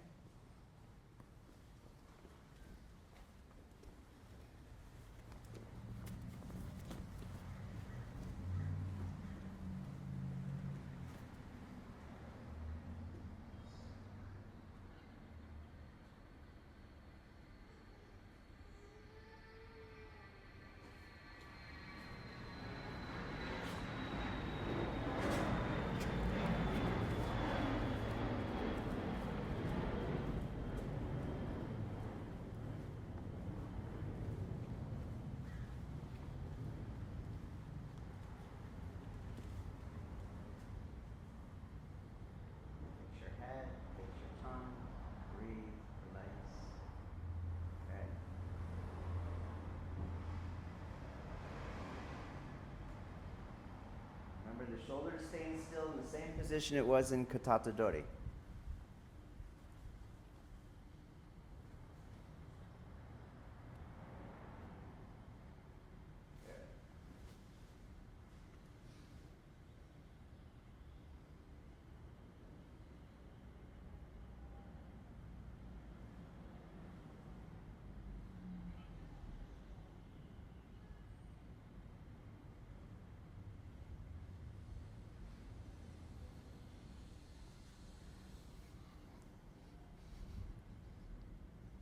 I know it feels good, but don't go so long, okay? All right, I'm going to point out something, too, that is very subtle. You'll watch it on the video, but this is telling me that you got the feeling, and you could even feel it in other people. So you, as uke, are starting to come out of the push before they made any gesture to come out of the push, because you can feel it shut down. Do you get what I'm saying? If you pay attention, they're not having you already go there. They want me off, okay? They're shutting down. What are they shutting down? That's Kokyu. That is Kokyu not being actively used. That it is being passively used to keep this kind of, let's say, like a warding off aspect to everything I'm doing. It fills me up. You're all feeling it. You feel when they shut it off, and you're like, okay, they want me to change. That's Kokyu. This is not Kokyu. None of the other stuff is Kokyu. The Kokyu is the force coming in, the force going down, the force coming up, and making that lower tanden. That's Kokyu. That warding off kind of feeling that you felt go off. Do you got that? Okay. When we do it actively, that's a Kokyu projection. We can let more of that rebounding energy out of our body, okay? But right now, this is what Kokyu is, okay? And questions on that, because that is very different from what a lot of people think is Kokyu. What I say, what they think is Kokyu is sound body mechanics. So elbows in, wrist flexion, handshake. That's all material stuff, right? That's not what it is. Energy comes in, energy goes down, energy comes up, release. That's Kokyu, okay? All good? No comments? Nothing? Yeah, Well, there's the mic. Yeah, there's the mic. Yeah. Okay, so that makes starting to make sense. Yeah. The Kokyu, other than the physical articulation and the positioning and all that, I've also heard the translation as breath power, Yes. which may be closer to what we're looking for here. Is that Yes and no, because remember how I said I'm not trying to breathe. The body's breathing. And it's based upon forces, not breath. So as a historian of religion and knowing how these ancient cultures think, I would hypothesize, I haven't done the research, but I would hypothesize that breathing is named after Kokyu, not the other way around. Okay, so what I mean is, look what's happening. Something immaterial is coming in by me releasing. Do you see? And something immaterial is coming out by me staying released. Then someone goes, that's like breathing. But breathing is not Kokyu. It's just like the process. Air, something immaterial comes in when I breathe, and something immaterial, air, goes out when I breathe. It's being named because it's similar to that process. It's not the process. So I can hold my breath. I can breathe in when you felt like your body wants to breathe out, and it has nothing to do with this Kokyu. Okay? Does that make sense? So,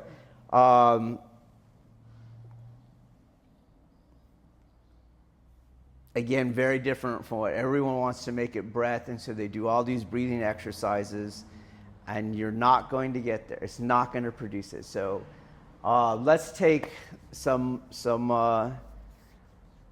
honest observations, some honest self-reflections, okay? How long have you been breathing? Freaking long time, okay? How many of you on drill one were able to do, on rep one, were able to do what you were able to do here on this last rep? No one, okay. Out of those that have been breathing a long time, how many have been shown any kind of breath technology of any kind from yoga, Zen, Aikido, anything, right? Have you ever had those? Okay, but yet we could not do it. It is not what we're doing. It's more like analogous, but it is not the same thing. We are dealing with force, not with breath, okay? And the way that I put this now for our modern ears is we're dealing with gravity. But that's a trick. I want to be very honest with you. Scientists don't know what gravity is, so I tricked you. You're thinking gravity with Newton's apple, but they're debating constantly on what gravity is. I have my suspicions that our consciousness itself is in some way related to gravity. I go, I can't be the only one. Just because I feel the manipulation of my mental states, as you guys are experiencing that calmness at this phase, I feel the manipulation of my mind, my consciousness, what's my experience of myself and the world at any given moment, when these forces are coming into me and how I'm manipulating them through this organization. So I went and go, I can't be the only one. There's got to be somebody has, in the science, has got to explore that gravity is working in the brain at the level of consciousness. And there is a dude. There's a guy. There's a whole thing that's showing how the constructs of a cell, so that the structural elements of a cell are actually working through gravity, and he is making the claim that consciousness is where consciousness is born, and then the ultimate prediction, which is why AI can never reach consciousness. It's too material based. It's not affected by gravity in this way. Now, half the community goes, he's nuts. Okay, the ones that are dealing with consciousness. But his experiments do show that this is working in the same way that other astrophysicists are looking at the planets and the solar systems and going, that too is working with gravity. But then you have this underlying, what the hell is gravity? Okay, so I think we're closer to it as an explanation if we separate it from breath and we think of it as gravity, or even better, we think of it as just forces, and then even better, we don't give a F why it's working. We just know how to get it to work, okay?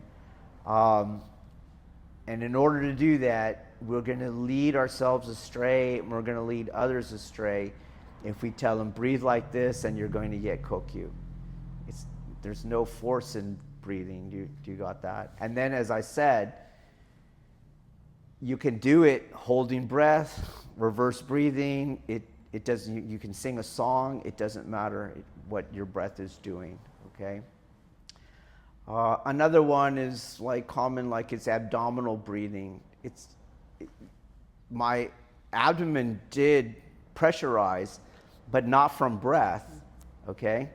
You felt it increase. The harder he's pushing, the more it got taut and more expanded. Two things. I'm taking both inhale and exhale in that process.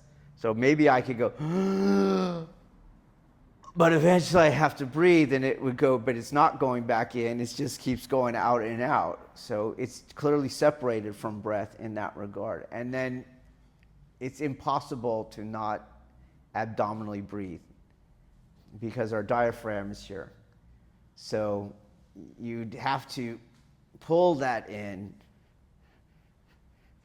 No one breathes like that. If you pay attention, just normal breathing, everyone, abdomen does expand and come in because just the way the organs are. But you hear a lot of this fetishization of abdominal breathing, and it's not what we're doing. Okay, now here's the martial end. First, the spiritual end. You can breathe all you want. You're not going to have these altered states of consciousness. Like you guys went from however you came in to calmer. You can breathe all you want. It does it to a certain degree, but nowhere near here to this level. 2. When we're fighting, you are not going to be able to control your breath. You don't have that control. You got enough things, enough stressors where your mind goes to and actually needs to go to, that you can't go breathe. You can't do that. There's parts in there. So, for example, we're doing emergency vehicle operation training, and we're taking these turns on high speeds, and we're doing pursuit training. And so most of these are younger drivers that are in their 20s. So not that many years of experience on driving, and then they watch all the movies, and in the movies they make the car chases very exciting.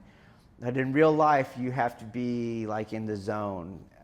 You can't be panicking in the car, because otherwise you lose control of the car. And I will admit, as the instructor with these brand new drivers who are coming in with movie understandings of this, it's absolutely terrifying.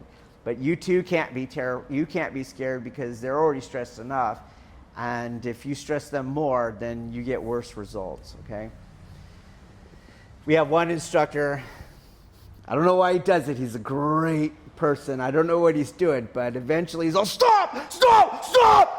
And you're like, kids all, "Argh!" Okay, that's not helping. You're really messing, you're making this way more dangerous than it needs to be. It's already dangerous, right?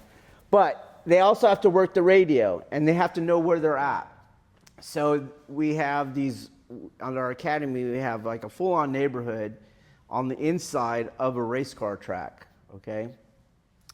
And it's not a true race car track, because they design it to mimic on-ramps and off-ramps. And if you pay attention, there is a slight bank on an off-ramp, but then it starts to go out. It's very, very subtle. It starts to go the opposite. So if I'm turning left, it'll start to go out. And that, if you come in really hot on that bank, that thing now throws you very far out. So you have that to worry about in this turn. You have the radio. You got to give directions, you got to give traffic conditions, you got to give weather conditions, and it all has to be calm enough that everyone can understand you. So you can't be screaming, right? The radio sounds like this. It'll be something like, Tech 2, I'm secondary, I have comms.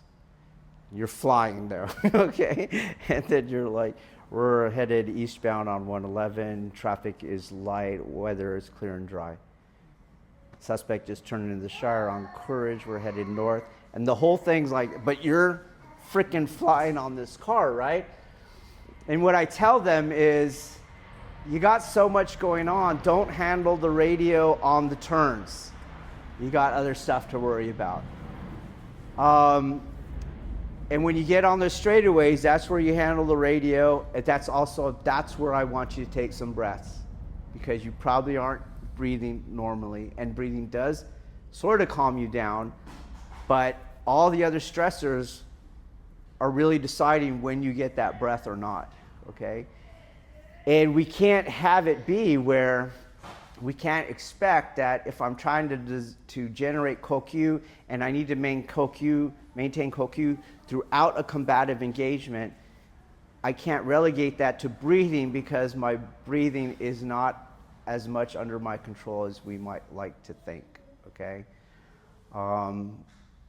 You'll experience that more as we get into the Newaza, because we can push the contesting that you have to reconcile, and you're going to see how much breath holding you'll do. And it is like that. And you have to wait for when you can breathe, but you will maintain Kokyu the entire time. Okay? Is that good? Think about it, and we're going to get there, because, like I said, you'll see that it is different. Okay? And I think the main difference here is to note, we've all done breathing. A lot of us have done these breathing exercises, but I didn't do the first rep the way I did my last rep.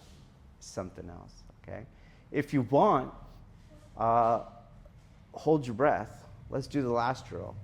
Hold your breath, and you'll see you can still do it, okay? Let's try it. So you're gonna have to move a little faster depending on how much O2 volume you have in your lungs. Anywhere is fine, yeah. It's all good.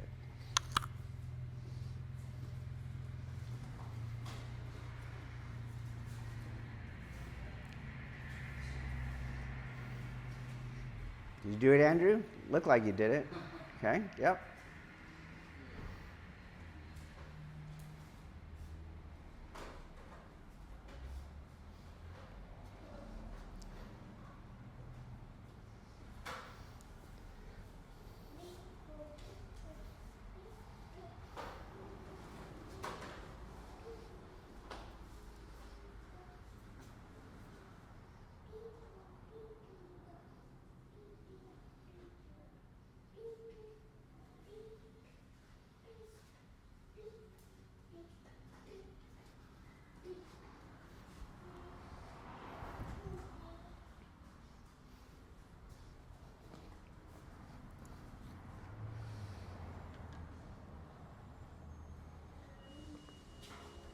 Just try it once. It's just discovery learning.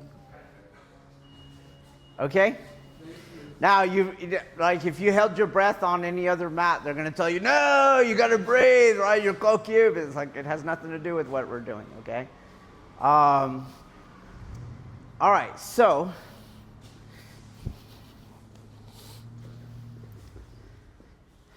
think about it. Yang energies. If you want, you could start to here, okay? So you could go here, okay, or here. Let me make this point. How many times have you seen this demonstration? Like the person's holding. None of you needed that because that's a material reconciliation of the force that's coming in. You didn't need it because I want the force to come in. It's just going down, okay? So keep that in mind. That was really good. All right, we're here. This is all yang aspect coming in that you let in. Right? Okay. When you start to use the kwa, that's what we're going to do now, like that. That volume of yang aspect is going to go up, right? Because I'm now, materially, it's going to come up. But the way that you let that force in, as you start to feel that, you just continue to let that force go in. And I want you to feel it. I don't want you to go around it. I want you to feel it, but you're going to use this energy here. That's it. This part. Remember this? That part. You're just here, and you just. Does the other side.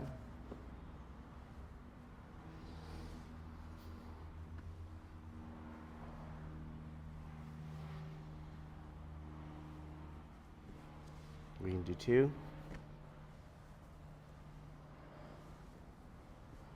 We already know we can't be pushed over, okay? All right, try it, go. Very small, don't ask for a lot. It's all about you and where you're moving from.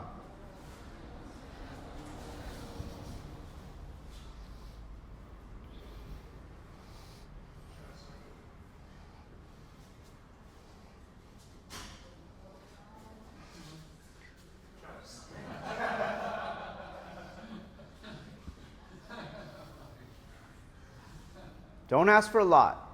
Don't turn your shoulders. You just turn the kwa. You just shift that kwa. That's it.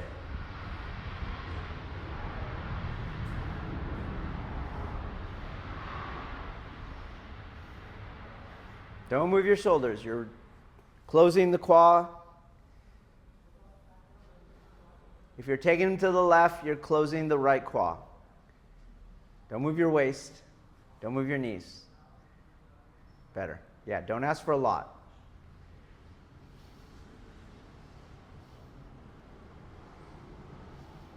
That's it. Don't move your knees. Don't move your waist. Continue to release as you're closing that kwa. Don't move your knees.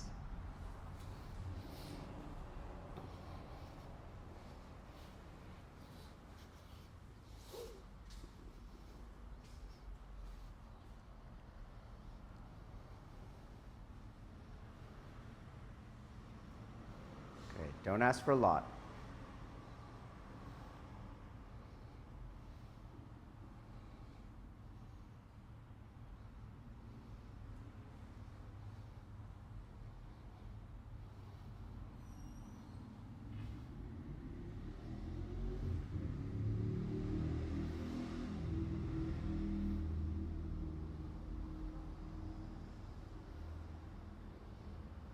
Don't use your shoulder.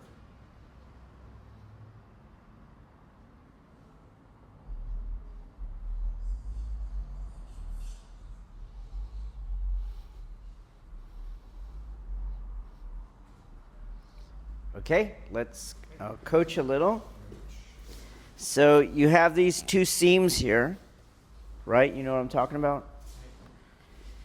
And I'm going to close it. You see how I'm doing that? Close. Close. I'm going to close the right one. Home.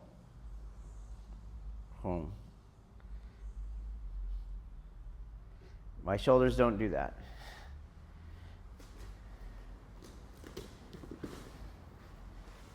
So I keep that same structure, and that's it. I don't want to go, you see that difference? I don't want to go here and then here. I don't do that. Again, if I needed more rotation, I would move my body to get it. This is it.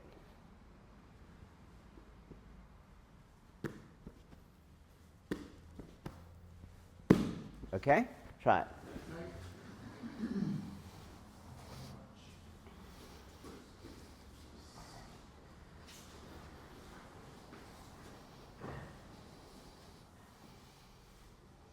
Don't be gluttonous.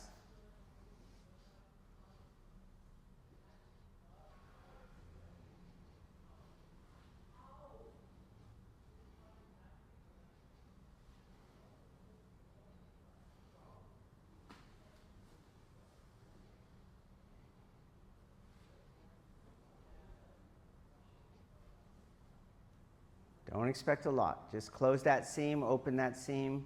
One of them's closing, one of them's opening. That's it.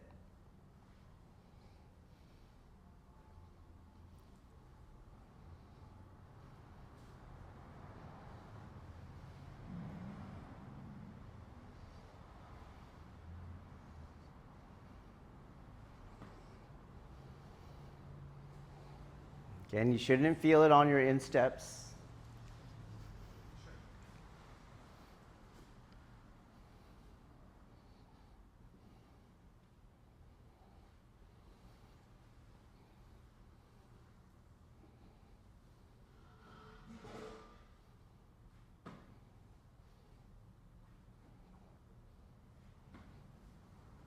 Your shoulders are staying still. You're just moving that seam.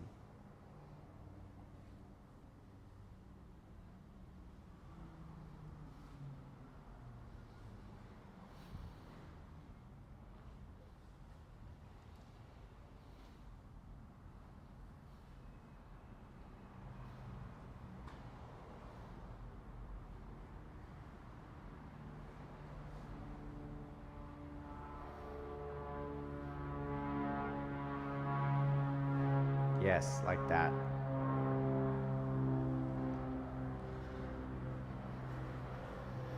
Yes.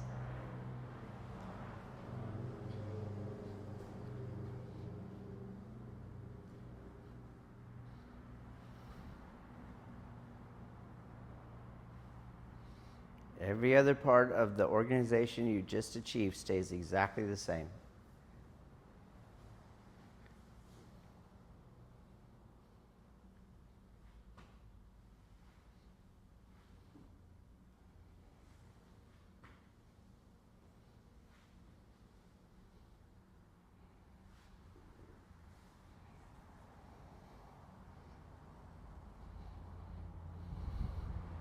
Good.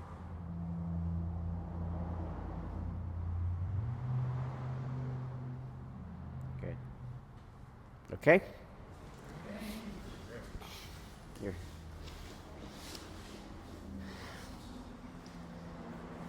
This time, I'm going to do this one. So he's driving on this one, but I'm going to go here. Then I'm going to close the other. So again, first this one, then that one. Okay? This one, then that one. Okay? Try it. Go.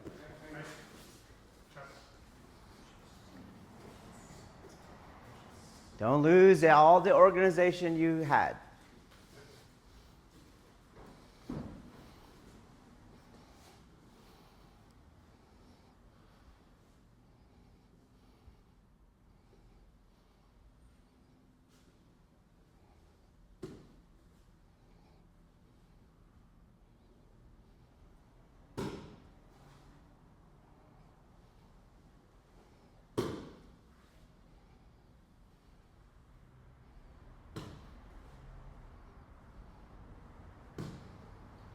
Keep all the organization you had. Yes, yes, yes.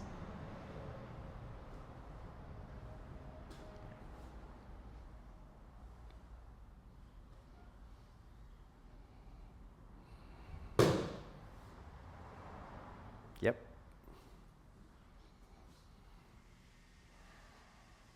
Don't take it off as you're moving the quads. Everything stays the same. Good.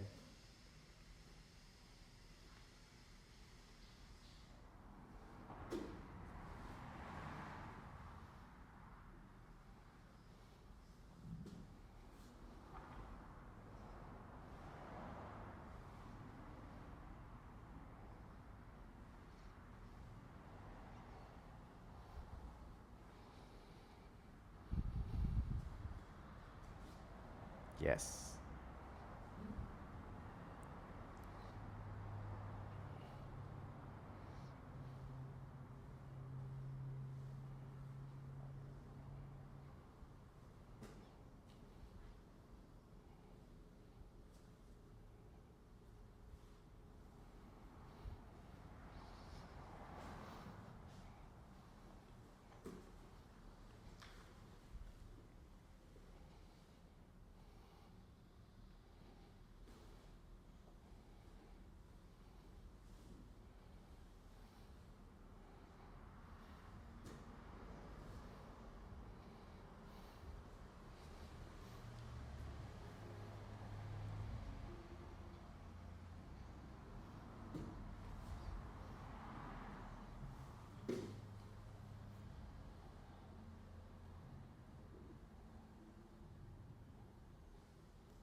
Okay, next progression. Chris. Okay. There is a timing to what we want to achieve as we get closer to Kihon. Okay? What we did in these early progressions, we took timing out. You got to decide it. Okay, but look at his intention to put his yang aspect there. You got it? Okay, so I'm going to exaggerate. I'm going to control him. That's yang aspect.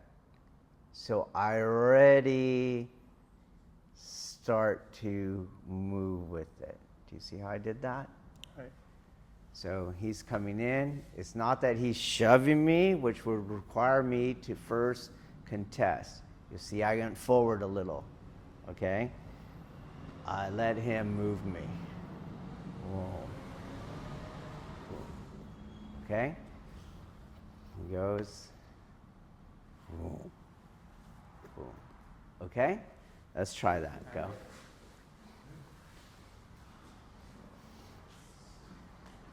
I'm not getting out of the way. It's more like I'm letting him move me at the earliest possible amount. Then it's the same quad drill.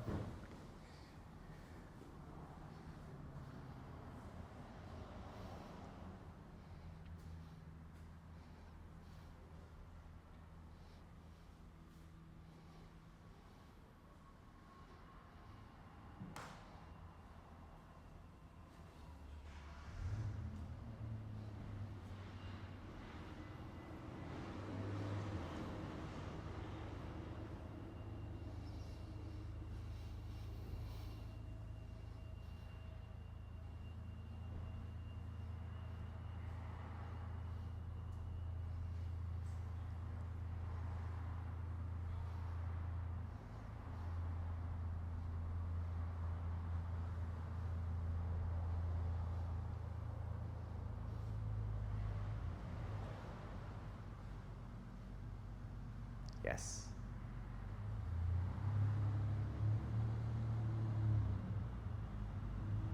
Yes.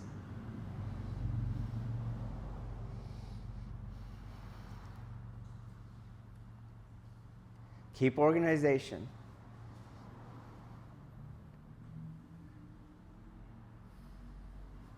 There you go.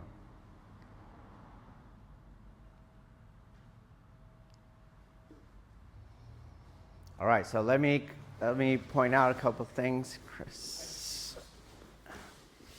Okay, There's many ways, like obviously Yang's coming at me. There's many ways of not contesting, okay? Right, so he goes, right, that was not contesting. Okay, he goes, that's not contesting, right? That's not contesting. But I don't get the advantage that I want, okay? So I'm keeping that same organization, and I'm using the Kwa to absorb his energy to not contest. But when I use the Kwa, I don't want you to lose the structural integrity that we developed, okay? So that's the timing is for the Kwa usage, okay? Also, when I'm coming back, I don't want you to disorganize and do that, okay? His energy is coming in, that energy is going down, that energy rebounds, and that's what I want to come out. So when I go totally loose at the beginning, where you guys are at, you're going to let energy leak out in different vectors instead of back where we want it, okay? So that's why I'm tasking you with this same posture that you were doing here. You didn't need any of that. That's the same posture I'm doing here, okay? Same exact thing, okay? So do your best. Don't do Aikido. Just do our drill, okay? You're in a new art. It's called Energy Do.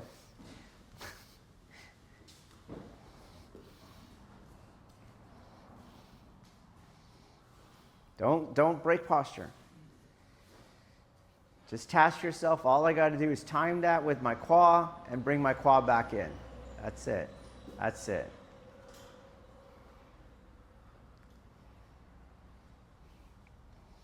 I want my shoulders entirely out of it. Yes.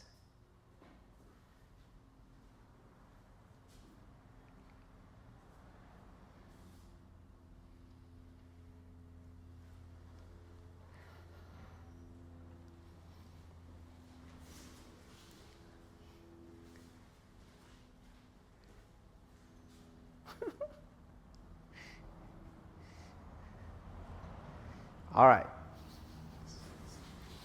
Chris, I'm going to use you. I like you because you're so much bigger than me, okay? I was watching a video today, some Shiha, and he's just throwing away, he's throwing people of Virginia's size. But if you pay attention, when he was younger, he threw this size. But he got older, he's getting lighter. But if you watch the technique, it's a lot of pushing and pulling. So it has to be, we all get weaker, right, as we get older. And all he did was lighten the weight. And so we don't want to do that stuff, okay? I was hugging Ronan today, and oh my God, the kid's a rock. And in my mind, I was all like, oh, I remember when I was that hard, okay? But those days are gone, okay? So don't try to muscle him, because eventually you're not going to be able to muscle anyone. And also, when you take it to application level, you don't want something that only works on people that you're stronger than, okay? That doesn't make any sense, all right? So as he's coming in now, and when I start to go back, there's a point where you'll feel that he's yin now, okay? I'll explain it as we go. So here I yielded, then I'm now increasing the yang to displace him, and now he's yin at that point, and now I push that. Think of it this way. Irimi requires yin for you to enter, okay? Just like yesterday's technique. I went around all his posture. That's why I could enter so deeply between those legs. It's free space, so I step into the free space, okay? I didn't use Irimi to push him into position. The idimi was to get my center where it could displace his center, and all that was free space, okay? So you have to wait for that feeling. I go here, absorb, there it is, and then I take that into the Kokyu position that we always throw in, okay? Don't do this. Here, you're pushing that, okay? I want you to just feel that energy. It goes one, boom. You could barely do it. You could sneeze on them at that point, okay? So, boom, and then I go with that, okay? All right, try it. You guys know when you felt that they were going off and you guys started the next rep? That's exactly what you'll feel in him. He's off, and now you go ahead and penetrate, okay? Try it.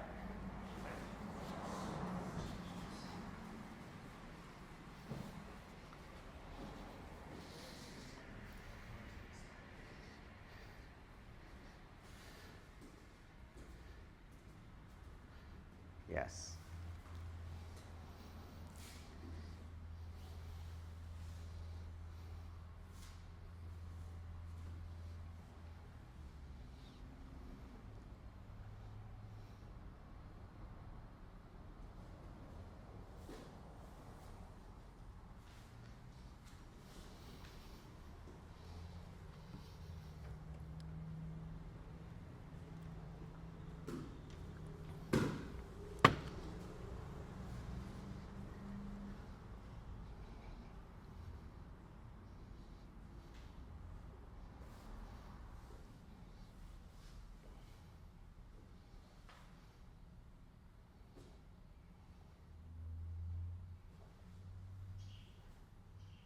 Better.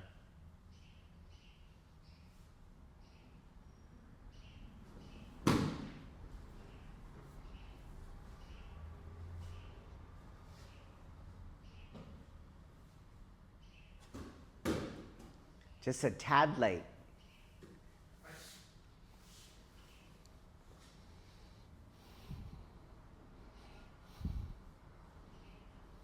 Keep posture. Your head counts.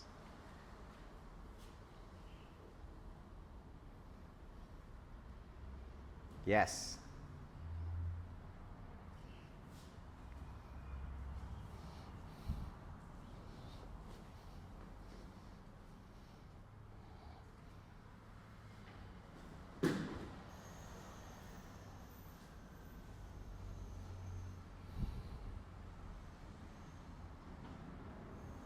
Yes.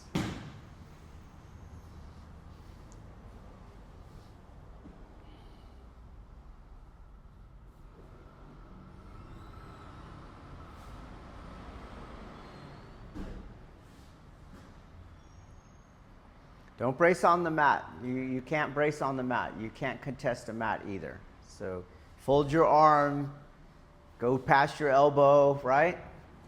Just like yesterday. You can touch the mat, but as force still comes, you got to reconcile the mat.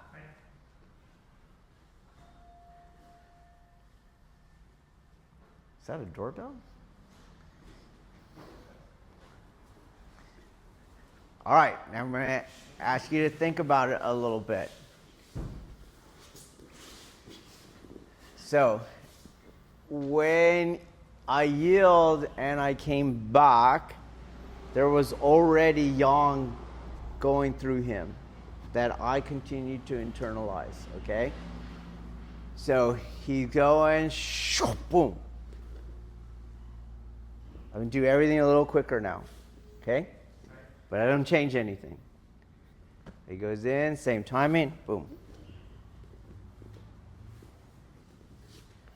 I'm taking out this part, okay? Boom. Okay? I stop here. All right, try that. Right? Because you're going to feel him go yin as you went out of his reach, right? Bah! That's when you pass it back to him, okay?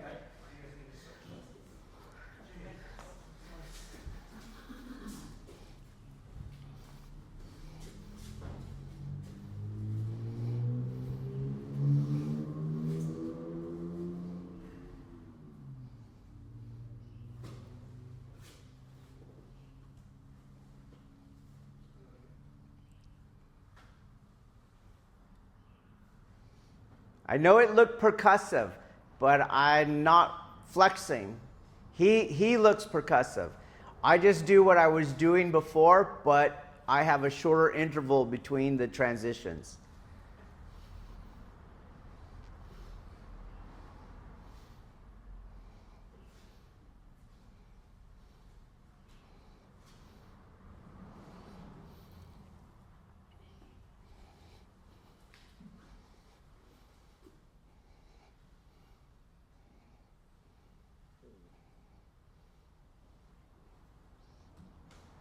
Don't leak it, don't leak it, don't slink it.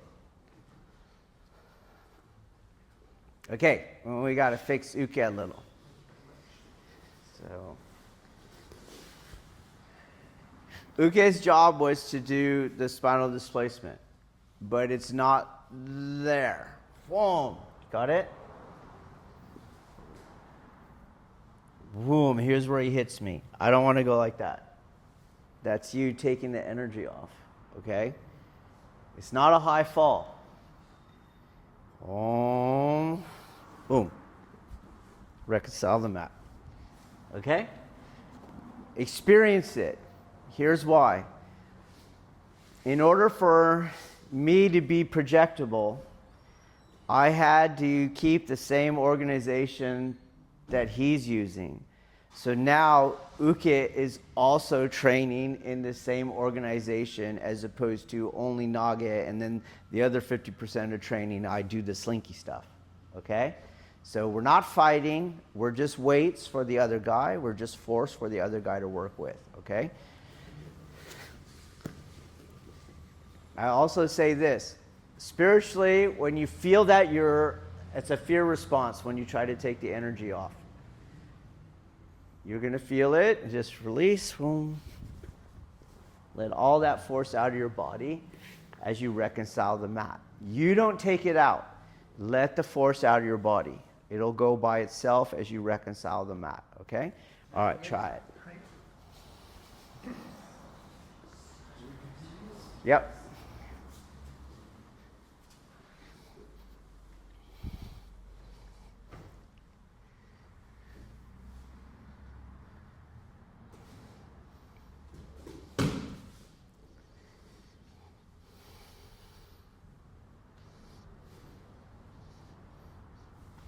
A little shorter interval between the two, between yin and yang. Yes. Even shorter? Yes. And then don't be gluttonous.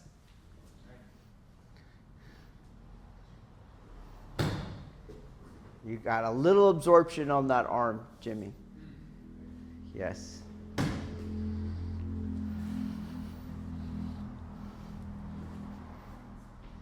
A little quicker. Trust, faith. Yes. Okay? Oh, you bent your arm. Leave your body in the arm. Yes. Boom. Good. Wait, got to yield a little first. Remember, we yield with the kwa, not with the shoulder.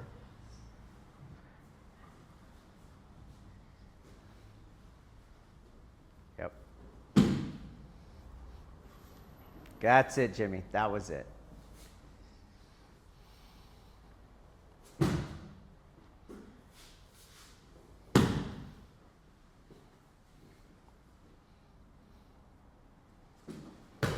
Don't push there.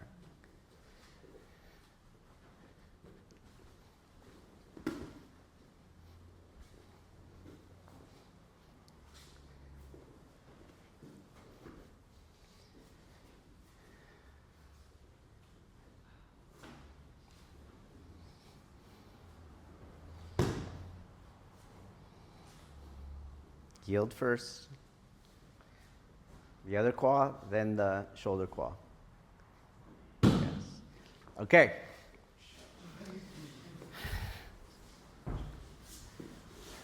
So now what I'm doing is, again, I'll talk it. I yield, boom, He's starting to go that way, as you guys saw, and I stay with his hand. Do you understand? It's not that this is what everyone thinks. The Kokyu already happened, boom, when I do that. This part is not me pushing him. This is me staying with him, okay? Just like the guy's sword is going yin, I'm going to stay with the sword. I'm staying with the grip, okay? So he's on boom, and I'm staying with that. That's what that part is, okay? Does that make sense? Okay, so try it. And the reason this is important is because if I'm muscling it, you can't stay with him. You got to wait for his weight to get completely off of you. Do you understand? So this is going to be telling. Okay, go.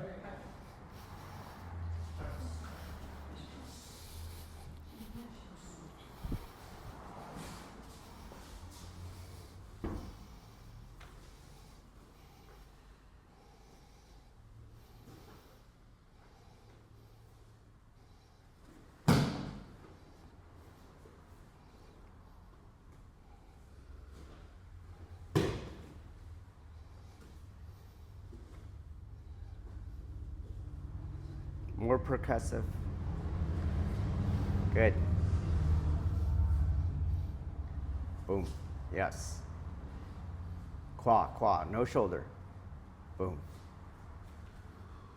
And then stay with her. Stay with her. Yes, there you go. Good. We can only enter if they're going the other way.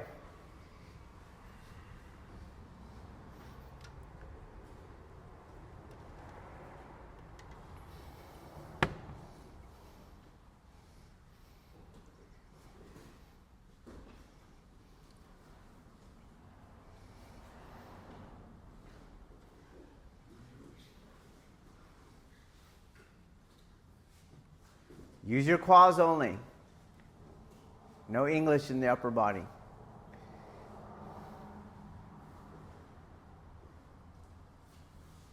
Good.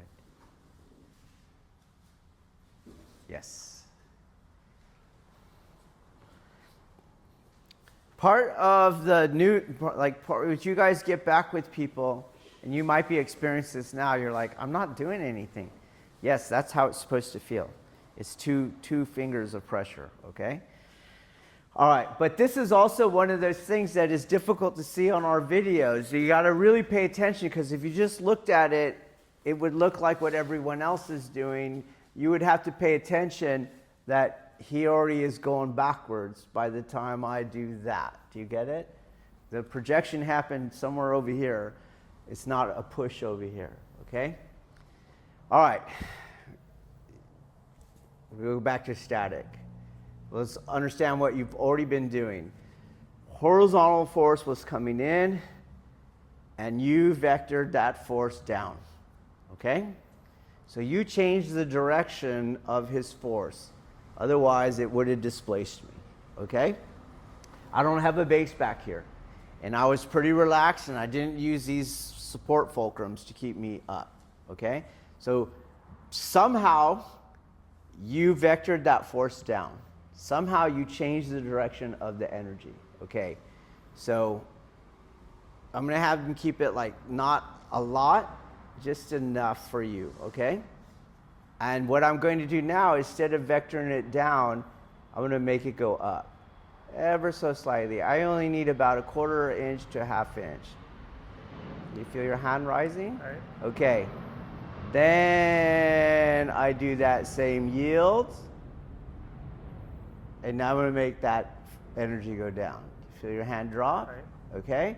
And then I do this, and you'll have more angle that we're used to. I'm going to use that vertical to now conjoin with the horizontal. So if you just look here, this is all horizontal. The angle is so much. Do you see? But when I make his energy go up, and then I yield, and I make it go down, and I come around and look at the angle now. Do you see? Okay? So I'll exaggerate it externally so you could see. I didn't do this, but it's like this. And you can see now I have that angle. But I did it energetically, okay? So right when he touches, I have to let it go up before I do the kwa. Like we were just getting out of the way before, but I let more of it on, I send it up, then the kwa, then down, and then the kwa again, okay? I'm gonna do it again, do it for real, boom, boom, and there's that angle, okay? All right, try that. Clearly you were doing it. You were changing energy inside your body, okay? All right, go.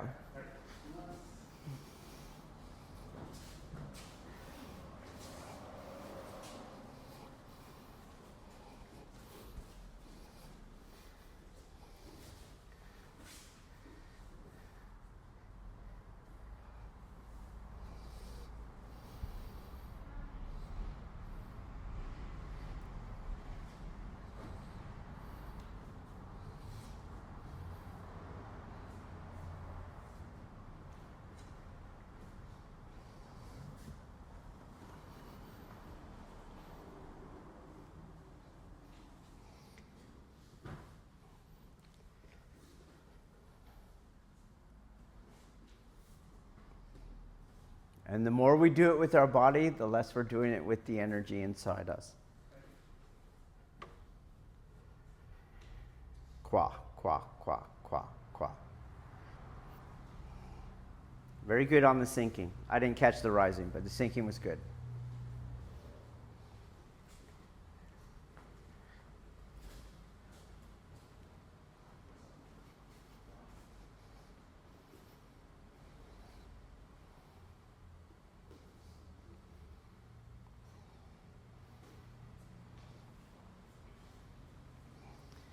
Okay, so stay there, Lisi. Let me in, Chris. Okay. So you're gonna feel your hand, okay? Or just in your own sensation, okay? All right. So wherever you're at, plot that, and I'm gonna make it go up. There's your elbow lifted too, okay? I just need, again, combat is fractions of inches, fractions of seconds. Then, but you didn't see my shoulder come up. Now I go back. You won't see my shoulder go down, but you'll feel the elbows dropping. You see? Then the kwa comes in.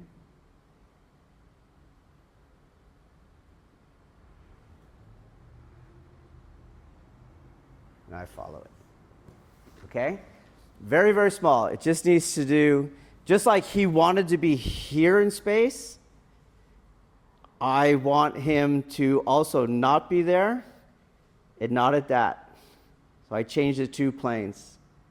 Do you see that? Do you get that? Okay. Then when he goes in, I don't want him hitting another plane there. It goes down. Do you guys see that? So because you're going to get these contesting points. He's pushing and I'm lifting. That's ever so slight. Just ever so slight. And really what you're looking for is the elbow to get lighter, okay? I'm not getting out of the way on the straight line. It's coming up. There it is. Then if I go back and I stay on the straight line, you could get overpowered. So when I go back, I drop it. Do you see? And then I'm coming in. Okay? All right. Try it. Again, don't be gluttonous. Don't ask for a lot. We don't need a lot. His force line is like a laser. That's all I need. Move it one laser beam up. Okay? All right.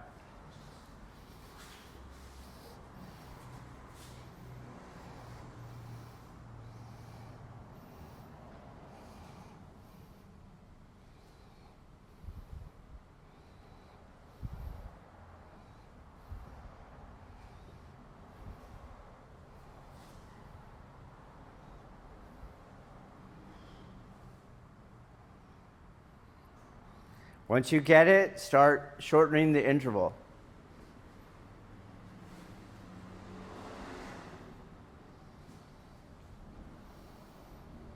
Yes.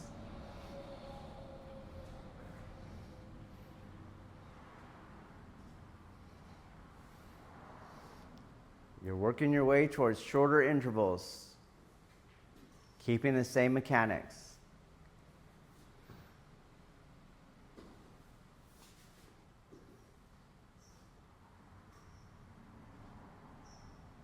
Good, yes. Again, if you need big movements, it's not martial. It's very fractions of an inch. Yes. Each time, shorten the intervals. Shorter, shorter, shorter. Remember Virginia's point? At the beginning, it took a long time to change, right? Well, we need to shorten it. It's got to be spark from a stone speed to function at combat levels, okay? So I want you to challenge yourself by shortening the intervals.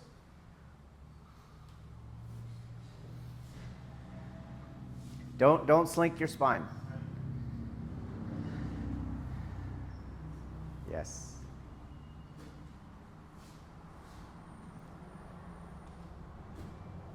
Come on, Bao Cheng, we're shortening.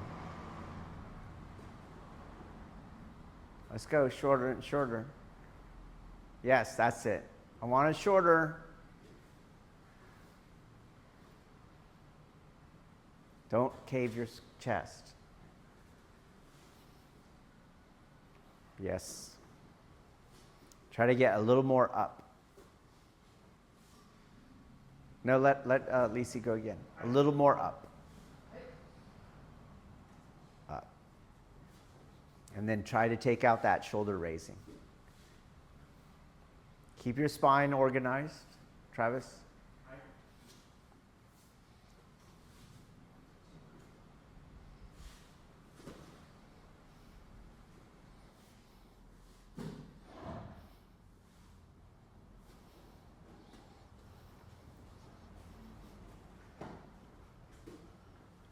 Good.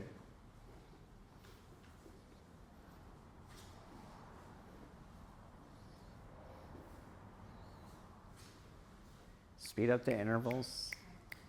Good. Only Chris and Lisa are at the speed I want. Let's go. Pick it up. Challenge yourself. Yes. Keep the shape. Don't use your waist. Yes. Don't slink your spine. Yes.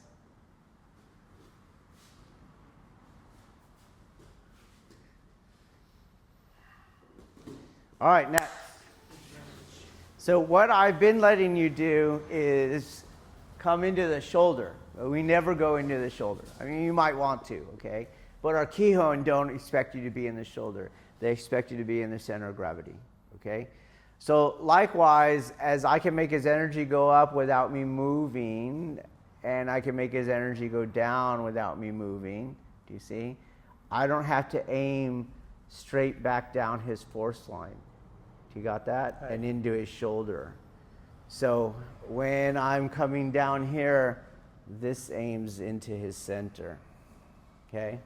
Can you see that difference?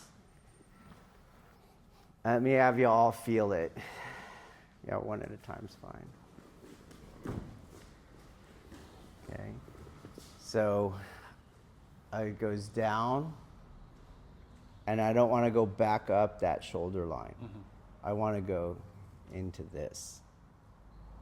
Okay? Right. Some clues you could see. If you could come, maybe a stronger guy, and you're going to hold his belt on the side. Let's get the best you can. Okay? And you're just standing there. And just slowly pull on that belt out. Okay, do you see how your center is moving that way? Mm-hmm. And as shifting your weight over here, he keeps going. And you'll see how this is starting to get light on this side, yeah. Okay? And now I want you to come up here. Yep, and slowly do the same, okay? And first movement goes into your shoulders here. But because the spine can do that, things aren't yet affected here until it goes way past that. Now you got the same feeling. Do you got that? Okay, so as I'm doing this and energy goes down, I don't want to tilt his spine because you're still balanced. Do you see? This energy is going to go into your centers. What do I want? And I'm in here.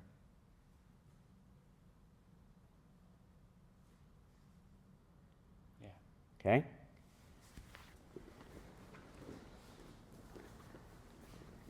Again, I'm changing the directions of the energy. Energy does not have to be linear. Energy does not have to be material. Okay? So we're here like that. Okay. And we going, there we are. Okay, I'm going to go into your shoulder. You see, you actually put her in balance until she leans out.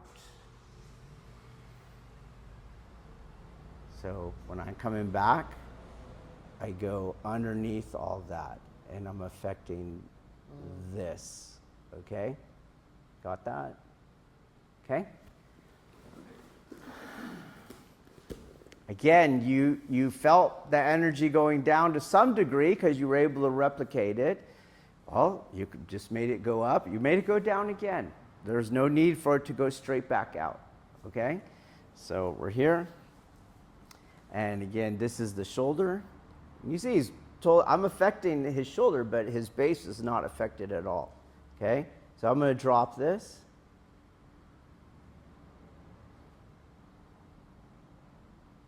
And I'm in here. You watch how the stomach moves first. Okay? Do you see that? And so all that is here first. And that starts to lighten the other side of the body, which is why that foot was so light on yesterday's technique when you saw me do it with Ronan, okay? Because his center of gravity is moving that line of gravity to one side and off the other side of his body. That makes that foot very vulnerable, okay? Got it? Okay, so I'll let you slow down at first to try to feel it, but just at least be aware, am I only in his shoulder, okay? But it's the same exact drill, so boom. That's it. Boom. Okay? Let's try it. Get under that arm. Get out of that shoulder.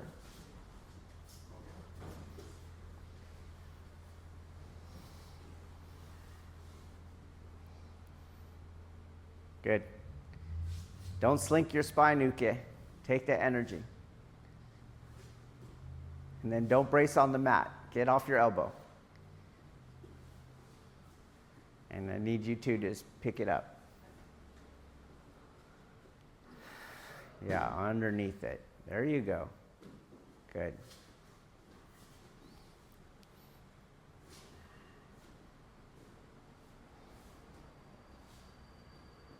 Underneath it. Yes, yes, yes, yes. So here's something that's going to feel weird to you maybe coming from where you're at. It's going to feel heavy because that's the majority of his yang aspect, his center of gravity. That's the heaviest part of him. But that's what you want, okay? The more yang aspect you internalize, the more alchemically treated yang aspect you have. Do you got that? So you want the heaviest part. We don't want the lightest part. The weight of it does not affect us like somebody that's doing external stuff. Do you get it? It's like, it's too heavy, I'm going to go around it. No, we're going to let it go into us, okay? Just like you were doing, someone's pushing your shoulders, no one moved, okay? It's the same thing, okay? Try it, go.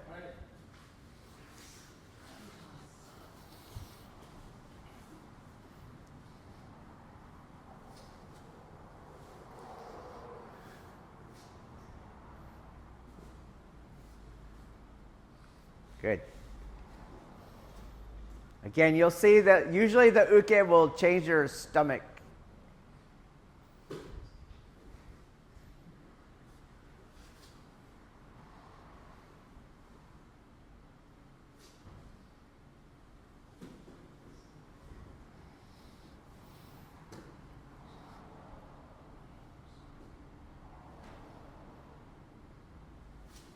Good, good.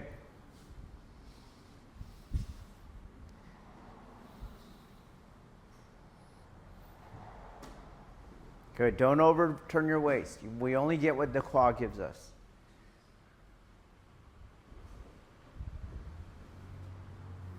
Under it. Good, good.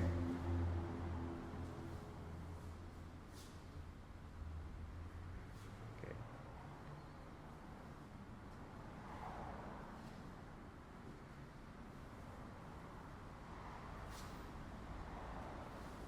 That's better. I saw you reel yourself in, Jimmy. Stay to the form. Yes, discipline. Yield a little.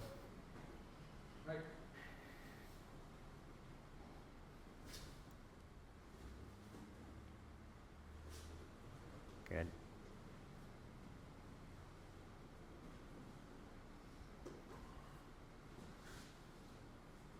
Yes.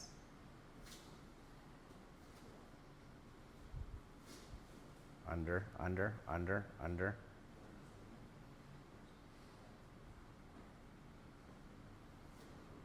Yeah. Yep, yep, yep. All right, we'll stop there. I don't know where that other mic is. Let's get it. And we'll circle up here.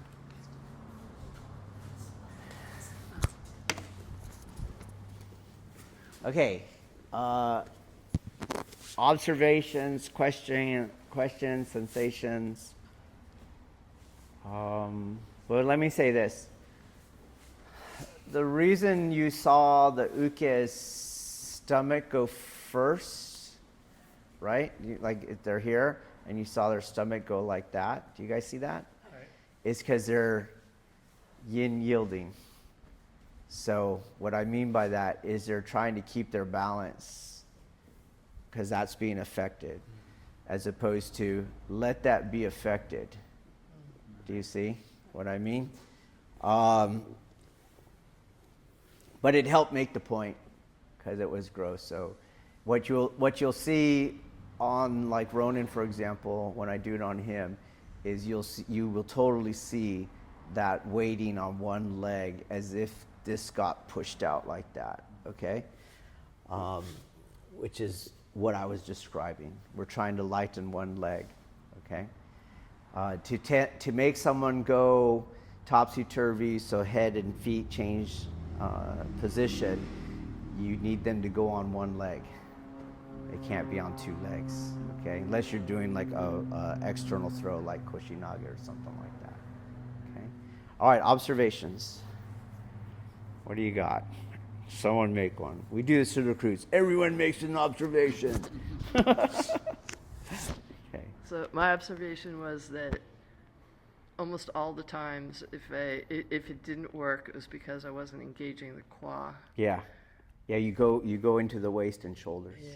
But you'll pay attention, keep your eyes out, and you'll see that's what everyone thinks is going on. And just remember my caveat, not here. I mean, like when you're looking out at Aikido, it's all waist and shoulders kind of stuff. They do this a lot. But remember, when you do that, you're twisting the tanden, you're squishing it where you wanted it to expand. And then remember my caveat, there'll be times where you need more degrees of rotation, but you have to move your feet because the qua only gives you that much rotation. Okay? Good point. Someone else.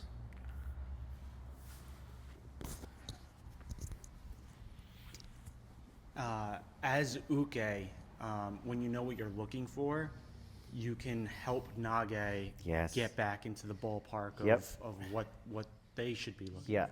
Yep, exactly. So a thing that I do when you got it is I can vector the force through them down to the midfoot or down to the leg and out of their shoulders. You can bypass the muscle tension in the bicep and all that kind of stuff. And that is a very good way of getting someone who doesn't have the experience to at least get a sensation of it. Just know when you put them back on their own, they can't do it because they didn't have agency in getting there, Okay, but you're absolutely right. Okay. How about those, like we have a lot of people, they watch the videos, and you guys might go back to when you were just watching the videos versus when you're feeling the techniques. Can you help out the people in the Patreon group and talk about some of the things that aren't really clear on the video? So like, how hard are you pushing, for example? Did you feel your elbow actually get light? How mushy was he? You know what I mean? Or like, how was that throw, right, from last night? Okay, got that? Kind of share. Same thing you, Deshi, never talk to let people in on it. So there's a little more subtext, context to the videos for the people that aren't here. I will observe that when it was done correctly, there wasn't any slack anymore. Yeah. When I this was is true. incorrect, there was a lot of slack. A lot of slack. When correct, no slack. No slack. And it seemed like, again, it seemed like part of an X pattern. Yeah. Just in Yes, a different yeah. dimension. Yep, exactly. I'll take that back to the linking. Remember all that scrutiny exercises on the linking, and kind of like when you go in that in the shoulder. That's, to me, that's linking. So I'm moving your shoulders, and then eventually your shoulders pull your center. Do you see? As opposed to, no, I'm going right into that center. That's why he's doing that kind of stuff, right? And linking is not, first of all, it's not the energetic, so it will never lead to this alchemical manipulation of our consciousness. And then martially, that guy's gone. They don't do that. When you're only in the arm and they can move their base, they're gone. You're going to lose that leverage very, very quickly. That is why we always go in the center, because once I have the center of gravity, which is one of the three elements of your base of support, right? It is your actual contact with the earth or whatever surface we're on, your line of gravity, and your center of gravity. And when I control your center of gravity, I control your base of support. You don't have complete control. This is the Aiki Tanden, do you see? And the only way out is for the guy to lose the initiative. So for example, when you guys got out by bending your arm, right, to take that energy out of your center, that's where the guy closes on you or strikes on you, and that's the out of the frying pan into the fire kind of thing. But when you are only in my arms and not in my center in this exact way, I know Aikido talks about you're in his center. Like, no, you're not. You're not, okay? And notice that I didn't talk about use your hara, use it. No, it's the lower tanden that has to be formed. That's what we're using, okay? When you're not in their center, they will move wherever they want. The opponent moves it wherever they want. They don't stop the attack. They adapt the attack. But if I'm in your center, you have to stop your attack. You give up initiative, and now the tide turns radically, okay? It's to the degree that in law enforcement, you pretty much lost when you lost initiative. And we teach people, if you don't have initiative, do not engage, because it's life and death stakes, okay? I use that term, tactically repositioning. This is from law enforcement. So it's not retreating, it's just, you don't have enough advantage here, go somewhere else to regain advantage. And part of advantage, a major part of it, is who has the initiative, okay? You can look at any fight, any combat sport, whatever you want, any street fight, and just look at who has the initiative, and 9 out of 10 times that person wins. This is why we teach. You don't have initiative here, tactically reposition, regain positional advantage somewhere else, okay? Very, very good. So, yes. Over the years, you have said, "Oh, this is something that should like blow your mind, or should be like, what the hell was that?" And I feel like we've, maybe it's more common for us to see these things, but like an example of one of those moments would be where You were showing, okay, it's going into your shoulder, and then when it's an imperceptible movement, now it's going down and into the center. And Yeah. it's just affecting a completely different part of the body, but yet in you, it's it's literally could be just like I'm looking at there, and now I'm looking at there. It's, but Yeah. how you're redirecting the energy imperceptibly. Yeah, and I'm kind of happy that everyone tried to yield in the stomach there, because it really made it gross to see.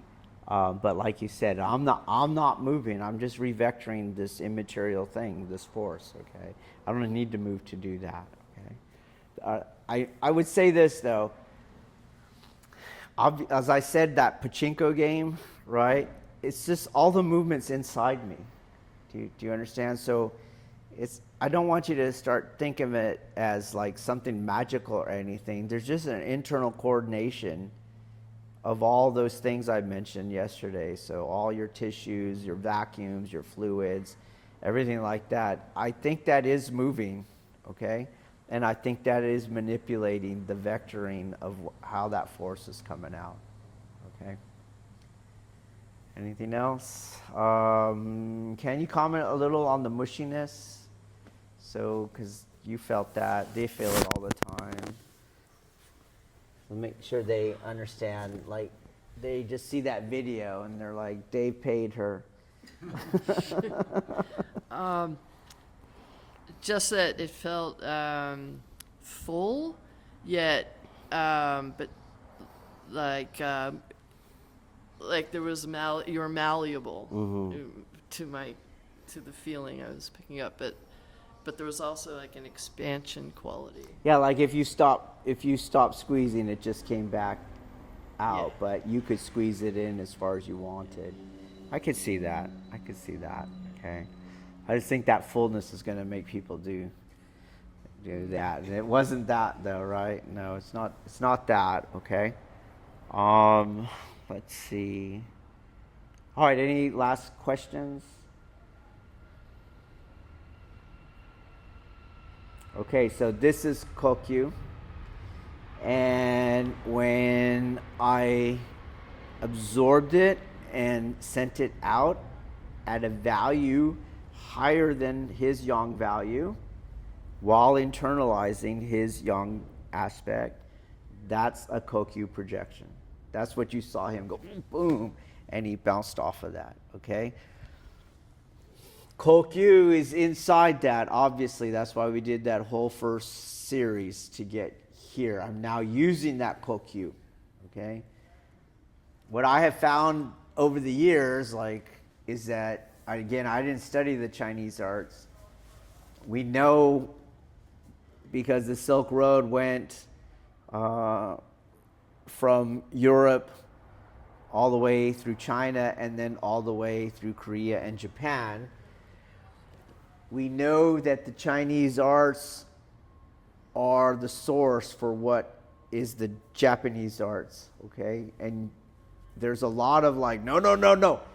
But that has to do with the rise of imperialist ambitions that Japan started cultivating and propagating around the late 19th century when China was bad and inferior. But everything way past that, China was the center of culture on that part of the world, okay? So those arts came in. Our art is based on those arts. All non-contestation based in Chinese arts. Even our techniques itself, their architectures, you'll find them in the Chinese arts. We're not doing anything special. That idea that we're doing something special is post-imperial Japan ideas. Pre-imperial Japan, anybody who wanted to do anything special on the islands of Japan was doing Chinese stuff. Got that? Nobody would invent something and go, this is Japanese stuff. It's not that Chinese crap.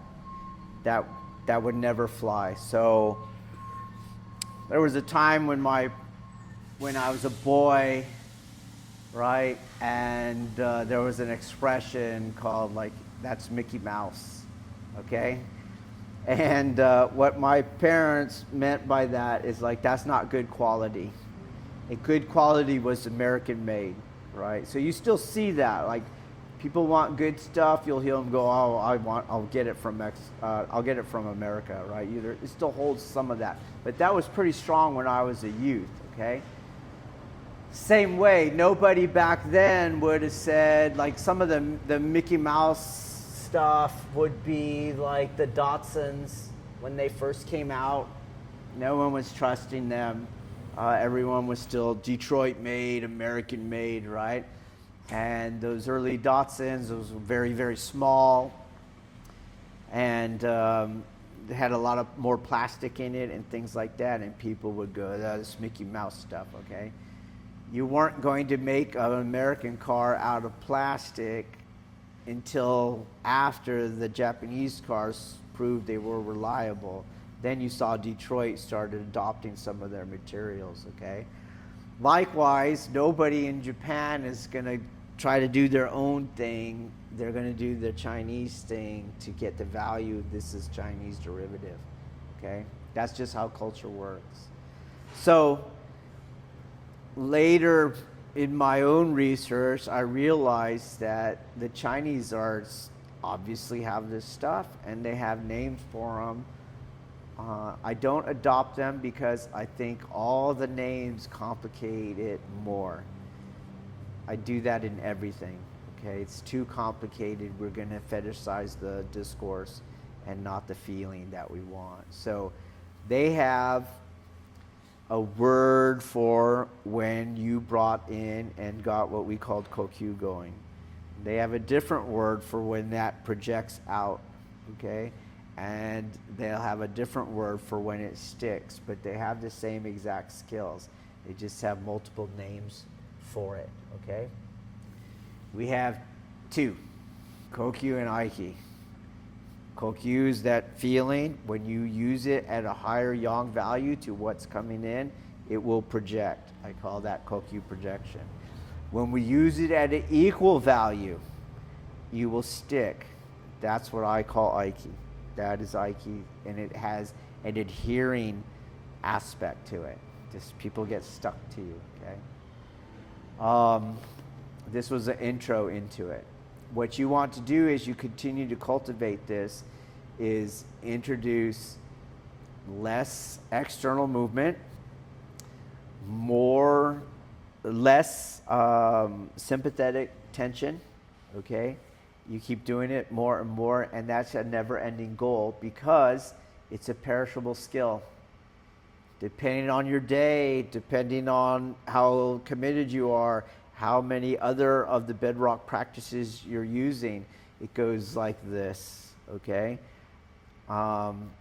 Even as it's going in a forward direction. So, but if you task yourself with, I want no external movement and I want no sympathetic tension, that's going to take you very, very far as you keep working on what we did here, okay?